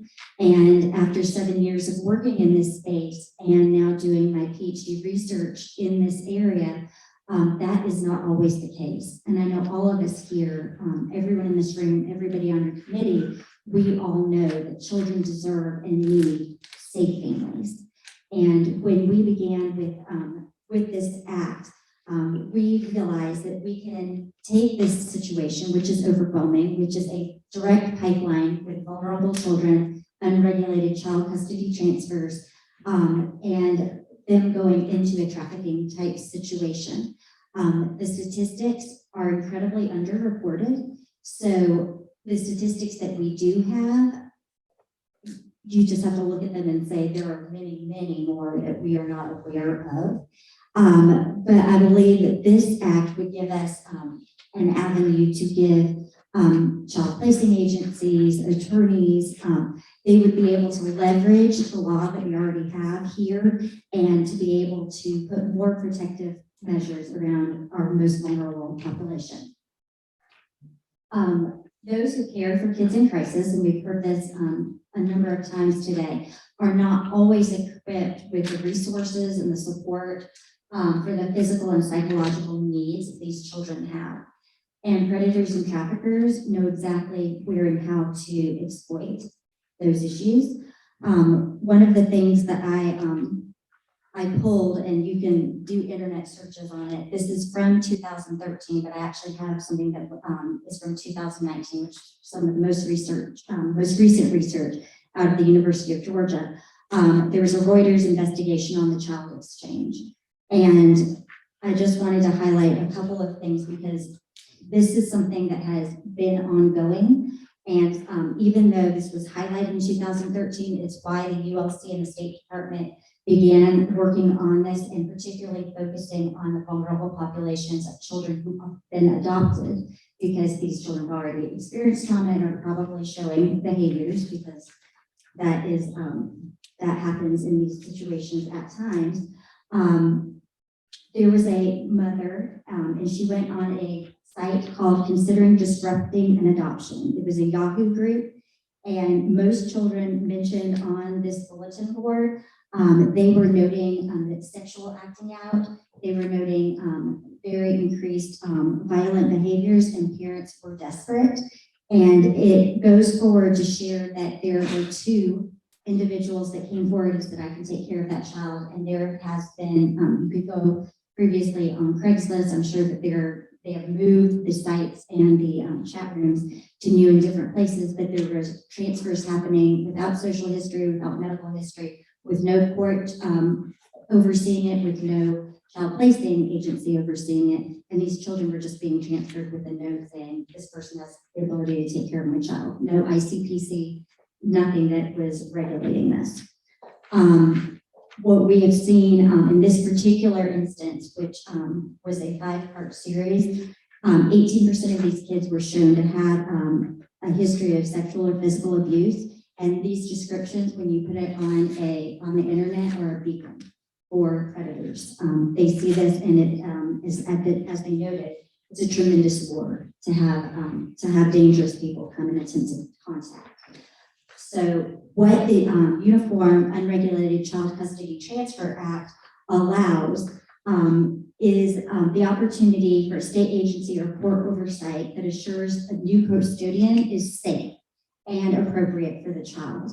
And what we want to make sure is that we want to shut down that high risk of adoption dissolution, but we also want to shut down, as I said, the trafficking pipeline. Somebody here mentioned, and I actually wrote down a quote, shame dies when stories are told in safe places. And it is underreported. It is not something that families want to share, but when they are in crisis, there is a significant lack of resources to help them. I can share within our organization, we had a family that adopted a waiting child, international adoption, and because the medical and social history turned out, as we found out later, to not be complete, although the family did everything within their knowledge, understanding, and power, reaching out to their placing agency, reaching out to their church, we were walking alongside them. The child was 1013 with the suicide watch and was then moved to behavioral health. And what happened, because the child had been acting out sexually and in violence, the family was told that their biological children were in danger of being removed from their home if they brought the child back in. So they have a child that they love, that they fought for, that they waited years to bring home. And now they had biological children that when the police responded as they needed to, they were in danger of not just having one child removed, but having all four. The difficult decision was then made for them to try to find an appropriate new home. And they, because they had all of the resources around them, attempted every way that they could to do it within the law, legally, oversight. To this day, the child has now been for 1.5 years in de facto custody in a behavioral institute, which is really not equipped for long-term, but when she came into care, she was 11, and most group homes won't take you until you're 12. And the best case, of course, which would be for her to be in a family that could meet and protect her needs, because by the grace of God, I had been a part of this study and a part of creating this act as a advisor observer. I knew and understood that we had to follow certain protocol, but there are loopholes across the nation. And the way that this act is crafted, it's pretty much plug and play. It will adapt to however Georgia needs it to. It can be, you can add in or add addendums that will go along with what we already have in place as protective measures, but it kind of seals up some of those holes. And if I could just share this one particular, this is from 2019. This was a study out of the University of Georgia. So although the Reuters investigation is 2015, this is continuing. The unregulated custody transfers expose children potentially to significant harm that the existing legal tools are currently insufficient to help combat the practice. The definition of the two most closely related practices are illegal adoption and human trafficking, and do not appear to encompass these types of transfers. And the researcher ends it by saying the world has recognized that children are especially vulnerable to exploitation and to abuse. Battling unregulated custody transfers by mandating state intervention ensures that the best interests of children, be they biological or adopted, can be more readily guaranteed, and that unnecessary harms to those children can be avoided. So when looking at it, there are several parts to the act, but to highlight some of the things that this act will allow Georgia to do. This act addresses certain child custody transfers, not all, and it's really based on if the parent has determined that they can no longer parent this child. It wouldn't be for a deployment with military and you're transferring custody to a family member. So this is very particular if there is a dissolution or a termination. The act is consistent with recommendations from the U.S. Working Group composed of representatives from federal agencies, state child welfare organizations, and the National Association of Attorneys General. And this act protects children by prohibiting parent from transferring a custody of child to someone beyond family members and certain other specified individuals if the parent intends to abandon their parental rights. So that's really what the key is. And the act provides the state protective agencies and law enforcement with the authority to investigate. Because right now, if this happens, neither the individual, the family who is trying to find, and they use the word rehome, and that is a term that makes me sick to my stomach, but that is kind of the common use of the word. And the people receiving the child or the person receiving the child, and we have no idea any kind of background, although the state of Georgia requires for an adoption, a home study, this kind of transfer, it circumvents that. So this is what this act would help close down. And the act supports families by providing information and training. So one of the things that we have heard is that when you don't have the support, and sometimes in the hardest of cases, even when you do, there needs to be a protective pathway if the child's best interest and the family's best interest is served by moving them into a different situation, but we can't allow already vulnerable children to be transferred outside of the oversight of the law. When that happens, children are the victims, and honestly, our communities suffer as well. And this would be a way that I believe that Georgia could be one of the forerunners. When we were working on this, I actually reached out to Libby Snyder. She is legislative counsel at the ULC to get the most updated information. And this morning she sent me, so far 3 states have enacted this, the Unregulated Child Custody Transfer Act, Utah, Colorado, and Washington. 3 states are considering it for their 2024 legislative season. And those are Texas, North Carolina, and South Carolina. And one thing that she noted that I thought was really impactful so far, there have been no oppositions to the hearing of or the enactment of this act. Thank you. Any questions? Thank you very much. Committee members? Jackie, thank you. Thank you very much for this. You talk about training. Can we talk about the kind of training that you think would help families in this situation? And then do we have that in Georgia today?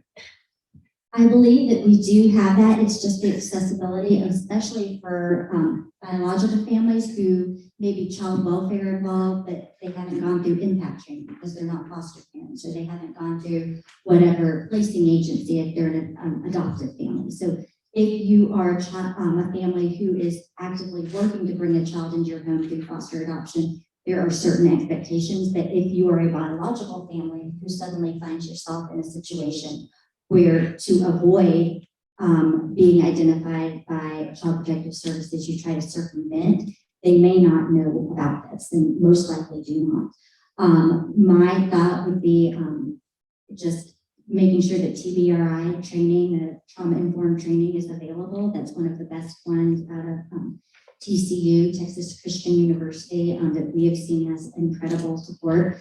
And then leveraging, as we've heard today from a number of other speakers, making sure that the community is involved with different nonprofits, faith-based organizations, because the more we are able to surround families in crisis, we can prevent these kinds of disruptions and potentially prevent children going into the system in the first place. Follow-up question. Is there, I don't know if you have any research on this, but if there were more post-adoptive support for families, is there any research that there anything that is tied to this or that you've read about that would indicate that the need for this transfer might be reduced? Can you speak about that and the place that post-adoptive support might play? Yes, and to my mind and my personal and professional experience, the post-adoptive support is the area that we need most.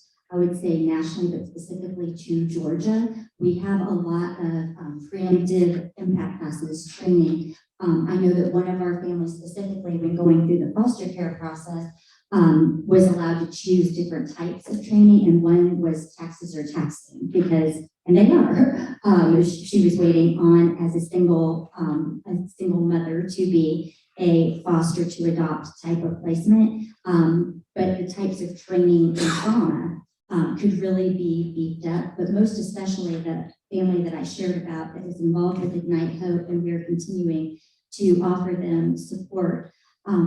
They went to their placing agency, and their placing agency specific to adoption, and this one happened to be an international adoption, and actually I'm going to open this back up. I want to make sure I don't forget the statistics.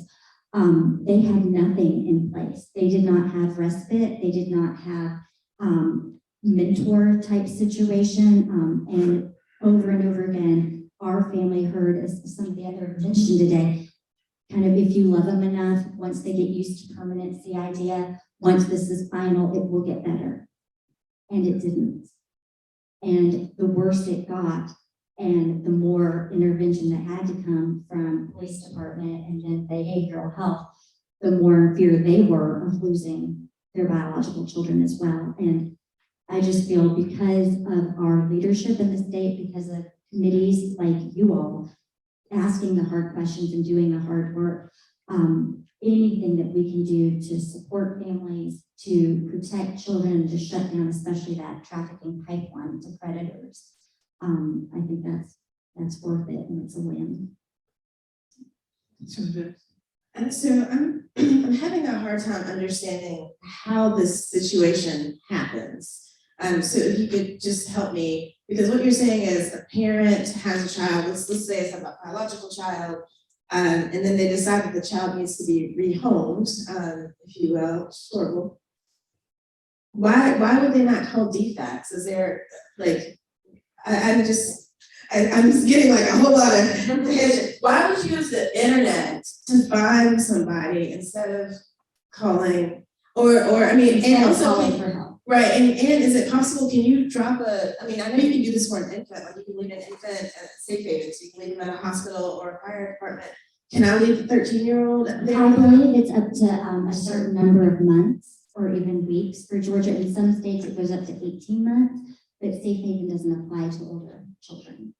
And so is it that parents don't, is it punitive to call CPS and say, I can't take care of my child, they need to go somewhere else? Like, just help me understand why people are not going to the agency, like, That would be there too. yeah, that would be there to protect. Why is that not happening? Well, and this is my understanding from what I learned being a part of this ULC study, and then what we've experienced within our own ministry. There are some concerns, especially if there are other children in the home, which is exactly what happened, that if you identify and go to these protective agencies, that when they realize the level of outbursts, and I think somebody mentioned earlier, it's not tantrums, it is violence, and you have other children in the home, there is a great concern and has been shown in my experience that out of wanting to protect, well, these other children might be removed. So that might be number one, in my opinion. Another is there are simply times when, after trying, and we have had other families in our organization that have reached out to different aspects, and these are different regions, so I don't know if, as far as DFACS is concerned, it's handled differently in different regions, but it sounds like it's different in metro than it is in more rural. That they didn't fit in that situation. I was told that if it wasn't outright neglect and abuse, that CPS wouldn't come in. And when that happens, because the abusing is not happening from the parent to the child, there was just documentation of the ways that the parent might have been abused or hurt, and that didn't trigger the protection of the children. Thank you very much for that information. Thank you. Okay, and last but not least, Jenny Lord, come on down, fresh from San Antonio.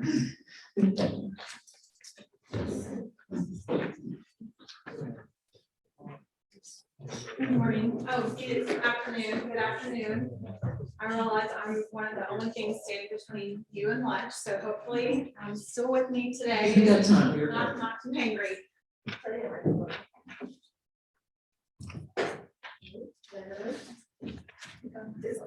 Okay, I'm live. Or hot, one of those things. All right, so thank you for having me this morning. I'm Jenny Lord, I'm the CEO of Chosen. Our agency helps children heal from trauma by strengthening their families. Our aim is to equip caregivers to be an agent of healing for their children in their homes. I am delighted to be with you today. I have been personally connected to this space for 28 years. I have a brother who was adopted, actually out of Georgia foster care. He came into our home 24 years ago. So I'm not new to this space. I've also served as a foster parent myself. So I today, even though our agency helps all children and families that intersect with child welfare, I've been asked specifically to speak about post-adopt issues and post-adoption services. Bethany Christian Services, one of the largest adoption agencies in the US, did a study several years ago to look at disillusion statistics. Disillusion is when a child is rehomed, as was just previously mentioned, when an adoption falls apart and a child is no longer able to stay in that home. What they found is that the average disillusion happens after 8 years in the home. That sounds shocking. However, it is not, and I'm going to help you understand why. So I think it's really important. One of the things that Lynn said earlier was trauma is no longer a buzzword. But it is extremely important to understand that every child who is part of the child welfare system has encountered trauma. They have been separated from their birth family. That's a loss that will have to be grieved at some point in that child's life. Even if they entered the system as an infant, even from birth, there was probably some exposure in the womb, which is traumatic and has consequences for the lifetime of the child. Trauma is also developmental. What that means is that trauma behaviors emerge over the lifetime of a child. We typically see this at age 5, 8, 12, 15, and 18. Why is that? At 5 years old, a child is entering into school, and we start to see some behaviors, identity issues emerge. 8 years old, when higher level thinking is starting to happen, you might see it then. 12 years old, entering adolescence, 15, entering high school, and then 18, facing adulthood. Trauma has such an impact on a child's development, even early childhood trauma. I mentioned earlier that my brother was adopted out of foster care. We didn't know in the 90s that the first 19 months of his life before he was in our home, what had actually happened to his brain development. But when he's facing adulthood, that's actually, he's not functioning like an 18-year-old. Because of that trauma that they've experienced. So, as mentioned before, there are some current post-adopt services that are available in the state of Georgia. Most of those are focused on the physical safety of the child. I will say, earlier, Senator Robertson, he made a statement, you said, shouldn't there, this is when Wesley was speaking, shouldn't there be a continuity of policies across the system before we look at hyper-localization? And I would add to that. I would say looking at continuity of policies is not enough. We have to actually have a paradigm through which we're looking at the policies that we're making for these children. The system is designed around the welfare of children, safety, and that is essential. But you cannot discount the well-being of a child. And as we know, children are not born in isolation. Children are intended to be inside of a family. You have to look at the family system that is surrounding that child, whether it's an adoptive family, foster family, or even if it's the birth family and reuniting them. So while there are some post-adopt services in the state of Georgia, I will tell you what is not currently available or widely available. Trauma responsive parent and family coaching. We've heard today about some of the situations with raging, some of the behavioral issues, those behavioral issues that stem from the lack of secure attachment from an early childhood standpoint. That trauma responsive parent and family coaching is essential to the family's healing, as well as providing what they need for their children. Also not widely available, attachment focused plans and techniques that parents can use with their children. Connecting, empowering, and correcting principles that de-escalate crisis, where caregivers are actually able to meet the needs of their child in the home. As well as has been stated earlier, behavioral and mental health services that are adoption competent, extremely important, which focuses on the grief and loss of the children.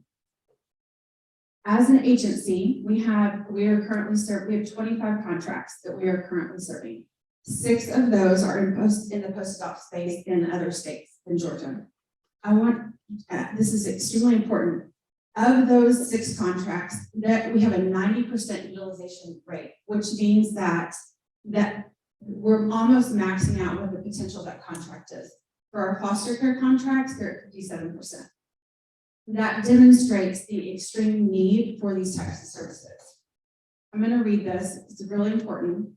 According to an academic article in the Child and Family Service Journal, there's a scarcity of effective treatments that address complex developmental trauma.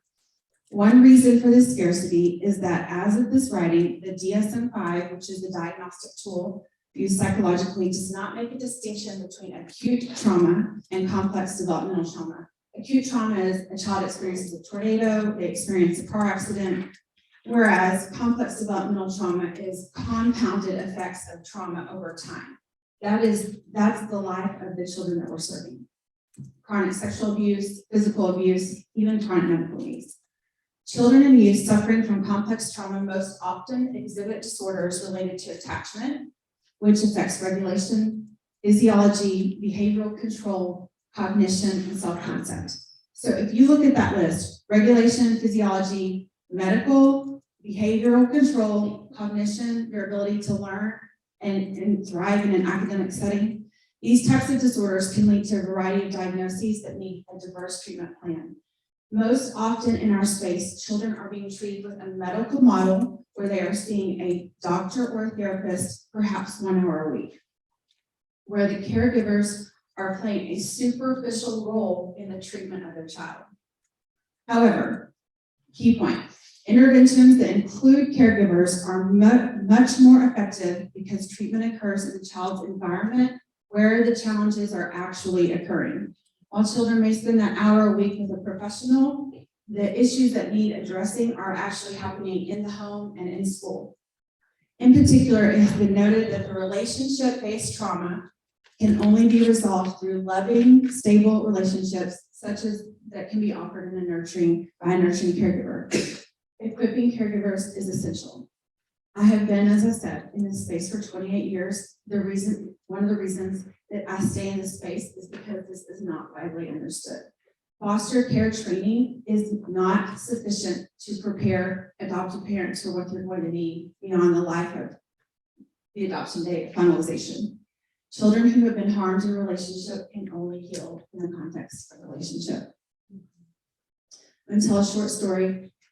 There's been many stories today. This is actually a story from a family that we served here in Georgia, the Lincoln family.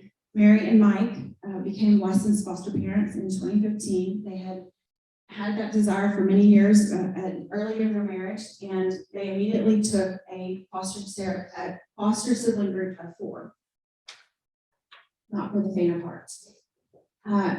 Shortly after that, they accepted 2 other placements. They went on to adopt 6 children in the course of a 2 years time span. Things began to go south for them just before the adoption. Though their process started in 2015, we did not start working with this family until 2021. 2 of the children from the sibling group that first entered their home began sharing some of the abuse that had happened in the home, and most of it seemed their stories centered around one of their sisters, Heather, who was 9 at the time that she entered the home. They took Heather aside and said, "Can you share more about what happens before you came to live with us?" And as she began to open up, this changed the course of their family's life forever. She began to share about the extreme sexual abuse that she had encountered. Once the police became involved, the biological father was charged with more than 12. He was charged with more than a dozen counts of aggravated sexual battery. Heather soon began to hear voices. These were the voices of her biological parents and a third perpetrator telling her to harm her parents. For safety, she moved in with an adoptive grandmother, and with that, she actually attempted to smother her adoptive grandmother. This is the first event that happened where she was attempting to harm other people or pets. 3 years after entering the home, things continued to escalate to the point where she had to have her first emergency mental health evaluation. This set off a number of events. So she's now 12, remember I said, where those traumatic behaviors start to emerge during adolescence, first mental health evaluation. And the Lincoln family started their long journey with Medicaid and the limitations of Medicaid. So there were, as just an example, she was required to receive 3 short-term evaluations before she was eligible for a long-term treatment plan within a system that could meet her needs. As she was in therapy, we began to understand more about the voices that she was hearing. For those of you who may not have a psychological background, that it's called dissociation. It is a survival tactic where to escape the pain that she was in, she's living in another world. That dissociation is extremely difficult to treat. And the parents had found a treatment facility and some methodologies outside the state of Georgia that were more equipped to meet her needs, but because of the limitations within Georgia, she was not allowed to receive that out-of-state care. She went on to be in dozens of facilities. The cost of her current facility, where she has been in long-term care for the last 2 years, is approximately $10,000 a month. And I wish I could tell you that that was an exceptional rate. It is not. She was forced by the state to testify against her biological father, who is now serving a life sentence in prison. While this is an extreme case, it's an important case because there are themes within it that are very consistent within the families that we serve, which is there is a lack of access to appropriate care to meet the needs of the children and families that are in the home. And as an example of that, I'll tell you that one of the things that the parents were allowed to access through the adoption assistance in the state of Georgia was they were allowed to have a security officer stationed in their home to make sure that there was safety. So imagine that you've got 6 children in the home and you've got a security officer. That in and of itself is traumatizing, that's stationed in the home. But so that was one thing that was available through adoption assistance, but the family couldn't get access to the treatment that she needed for dissociation. So, you know, there's been a lot of statistics shared today. I think it's important that you hear this, that mental health issues, 80% of children who are in foster care have mental health needs. 80%. 80% as was described earlier about, you know, our early intervention directly affects crime. 80% of men who are in the prison system in our country spent time in foster care. So if we can focus on the early intervention and providing the families and the children what they need to heal from the trauma that they've experienced, not just be physically safe, then I think we would be winning. We must increase the support services, the funding, and the access to these vital services that can help children heal so that they do not perpetuate what has been done to them and create more cycles of trauma for future generations. Happy to take questions. Thank you very much for hanging in there till the end and for making the long journey to share your story. Very impactful. Questions from the committee? Okay, thank you very much. We have two people signed up to speak. I think they're together and we are getting close on time. So Carol Hill and Janet Newman, if you wanted to come on down and give us a short. You want to sit up for a minute? No, we're good. We're almost done. Thank you so much.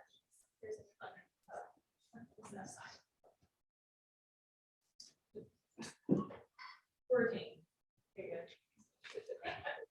My name is Janet Newman. I serve as the president of board of directors for Covenant Care Services for 501c3 in the state of Georgia.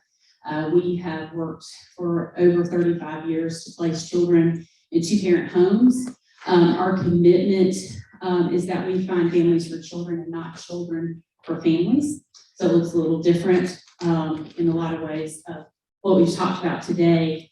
I'll just tell you a brief synopsis of one of the things in your packet. It talks about services for a lifetime for all of the triad.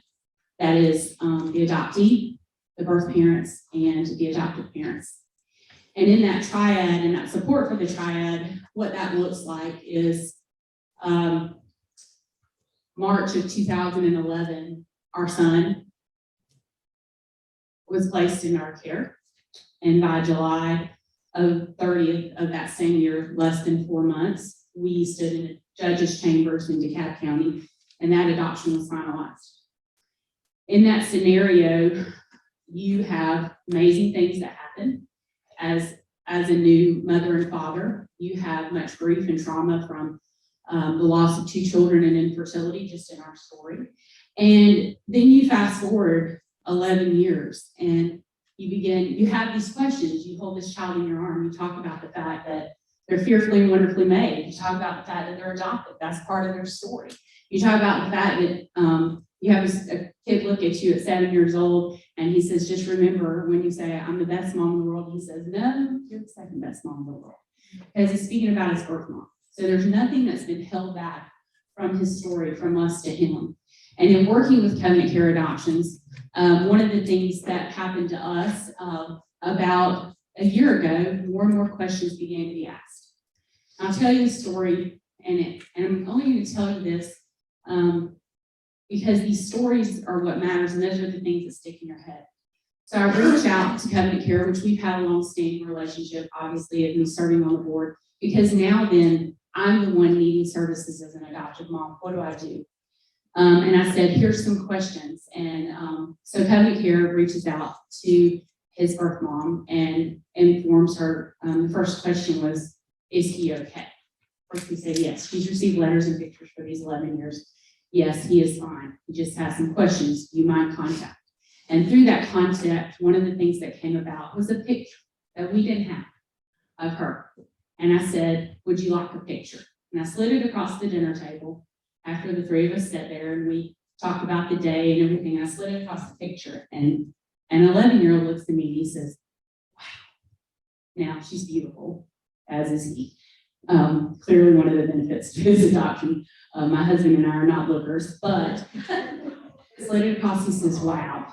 And I said, what? He said, the question mark is gone. I said, I always wondered what she looked like. And that, y'all, is post-placement services. And so what Covenant Care is committed to is serving all parts of the triad. Yes, we're 501c3. Yes, we're faith-based. We know that everybody has to be together working to do this, because what DFACS can do some days, we can't do. We have things, what private adoption attorneys can do, we don't do. But we're in the game. We've been here. We're not going anywhere. Someone says, well, what are y'all going to do in light of the decision after the heartbeat bill? I said, we're going to keep doing what we've always been doing. We're going to keep working with members of the triad to provide safe and legal adoptions in the state of Georgia. And I'll let Carol share anything in just a minute, but I'm thankful for our staff. It's small. We serve 159 counties in Georgia. And one of those things, just from what what has been reiterated to here over and over, is the trauma. We have on our staff, we have capable caseworkers that I'm working every day to raise more money so I can pay them more so we can keep them. We have them covering the state. We have adoptive family caseworkers that work directly. So when these issues come up, there's mediators. And then we also have an assistant executive director who's also TBR licensed as a TBR licensed counselor. And just those things continuing to work to make sure that we keep a balance to serving all parts of the triad has been what's been a beautiful partnership, and what I'm committed and my family is committed to working forward life. And so I thank you all for thinking about it and wondering how can we do it better in the state of Georgia, because I love this state and I love its people. And I love making sure that we're protecting the rights of children and that we're providing safe and legal adoptions. She's the pretty part. I'm the real part. So I'm the executive director of Covenant Care. And, when I hear everybody talking and I hear all the things, Faith Bridge, we have partnered with you guys, adoption. Okay. We've worked with adoption attorneys, things like that. So I think the main focus for me and what I want to talk to you guys about today is you hear that in the law, it states reasonable living expenses. What would you define as reasonable living expenses? That we're going to pay for your apartment the whole 9 months you're pregnant. We're going to buy you a car. We're going to hand you cash. What does that look like? It is very broad. It's extremely broad. And so what we're coming against as an agency is it's under my discretion. Well, what I have to tell you guys, I have to sleep at night. So it's policy for Covenant Care. We don't exchange money with birth moms. We don't exchange money for expectant clients. We're licensed by the state of Georgia. We get audited above and beyond from an accountant to show where our money's going, because it's people in here, it's Janet and Alan Newman who give to Covenant Care as a nonprofit. So when I have to go talk to a donor and they say, well, where does my money go to? When I say, well, actually, we're working with an expected client or a birth mom post-placement who the reason she came to us, because we don't coerce, we don't say, oh, I'm sorry, well, we gave you, we paid for an apartment or a hotel for a month or 6 months, or whatever that is. We Ubered you to and from work, whatever that looks like. Well, when she's in the hospital and she is grieving her decision to place a child for adoption, and she looks at me and says, I can't do this. As a vetted agency, do I look at her and say, I'm sorry, you know what, we paid you $5,000, we put you up. Sorry, you're gonna have to pay that back. That is happening in the state of Georgia. You need to know that children are being brokered in the state of Georgia. Women are being poached. I think you might have asked the question, Senator, about why are they not going to these agencies? Why are they not, they don't trust us. One person makes it look bad, and so we're all bad. And what we want to make the difference is there are people out there to trust. There are agencies out there who are vetted, who want what's best. And so my thing is, money's gonna enable, money helps, sure. I mean, if you come, you're making an adoption plan for a reason. We're not making adoption plans, are we? We're not in the foster care system for a reason. So if I'm coming for, because I have an addiction to meth, well, what's my plan? How am I gonna help? And she said, I need help, Miss Carol. Okay, sweetheart, so what we're gonna do is we're gonna walk alongside you and we're gonna get you into a rehab facility. She ventures off and she's homeless living in the woods. Who's going out there to serve her? We are. And so I think it's just being mindful about, yes, I agree, the laws that are in place are great. Revocation period being down to 4 days. Yes, to be able to help reasonable living expenses. That is wonderful. Those are things that we've got to do. Is there a limit for people? You know, I mean, where are we? If we're a private attorney and we can charge $70,000 for an adoption, where's that $70,000 going? I'm currently working with a family that went through another agency, $54,000. $54,000, and what does that do? There's no post-placement services for that family. So they've come to us to say, hey, can we contract with y'all? No, we don't want to contract. We don't want any of your money, because you know what? We want to make sure you're educated. We want to make sure your child has got some sort of connection. You know, when we're dealing with trauma and we're dealing with those things. And of course, our prayer is that our children never deal with anything hard or anything that's tough. But you can't promise that whether you're biological or adopted. We all got issues. Now, people probably don't want to say that, but I'll be the first to say, we cover well, but we do. So I'm sorry I was on my soapbox. I love and appreciate all of y'all very much and for what you do. There you go. You'll go to lunch. Questions from the committee? I have a question. So you raised the issue about reasonable living expenses, and obviously having no cap presents a problem. And you know, as someone who's spent a lot of time in this arena, I do believe people are essentially buying children, and birth parents are being paid. Like it's an economy. Yeah, well, they're searching for other states that'll pay more, or maybe they don't have a revocation. Exactly. So in your opinion, you know, are you asking this body to consider some type of limit to what are reasonable expenses? And if so, what would that limit look like? Or are you looking for us to define that more narrowly? Like what in your experience and wisdom would help assist and address this issue? One, and B, if we did that, would that result in more women just going to another state where they have unlimited, where they can sell their baby for an unlimited amount of funds? Right, well, I defer to legal counsel. I mean, I'm gonna say, in my opinion, is that we have had hospital social workers tell us when we come into the hospital to sign with the birth mom. Hospitals are very like, ooh, adoption, y'all can do that outside of here. Like that is too messy, we don't wanna do that. But what we want to train people is nurses have seen women walk out with their baby and stand in the parking lot with a person, a couple, and the birth mom with her baby. And they hand the baby over and she receives an envelope. What's in that envelope? Or I've had birth moms call and say, well, I got a check for $10,000 and it's gone now. and they have my baby and I don't know how to get in touch with them. What do I do? Well, it wasn't through us, so here we are having to navigate for other people who may have done it not as clean. Yes, you could think. So to answer your question, I think it would be great for us to have it be defined more, would be my suggestion. So, well, just to clarify, the reasonable living expenses, that's an agency standard, that's a licensed agency, and they have people coming in at least once a year to look at their files, and they could look at their files. I mean, if people are lying and hiding things, that's kind of hard to find. Any private attorney that's paying personal expenses, it's very set out. We don't get reasonable living expenses. You can pay rent, and you can pay utilities, and you can buy food, and you can buy expenses of maternity.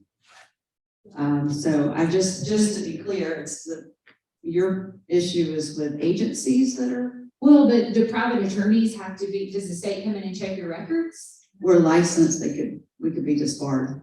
Okay. And, So- and the court can oversee.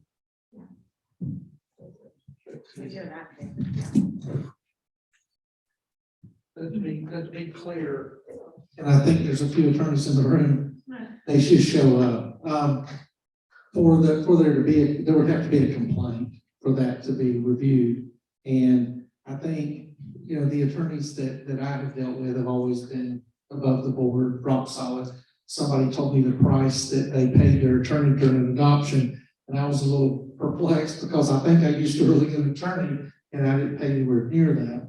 But I think one thing we can't do is we cannot put our head in the sand and deny the fact that, you know, Senator Jackson and Senator Robertson will always agree on a lot of things, but we both know there's a trafficking of children in the state of Georgia where people are selling babies.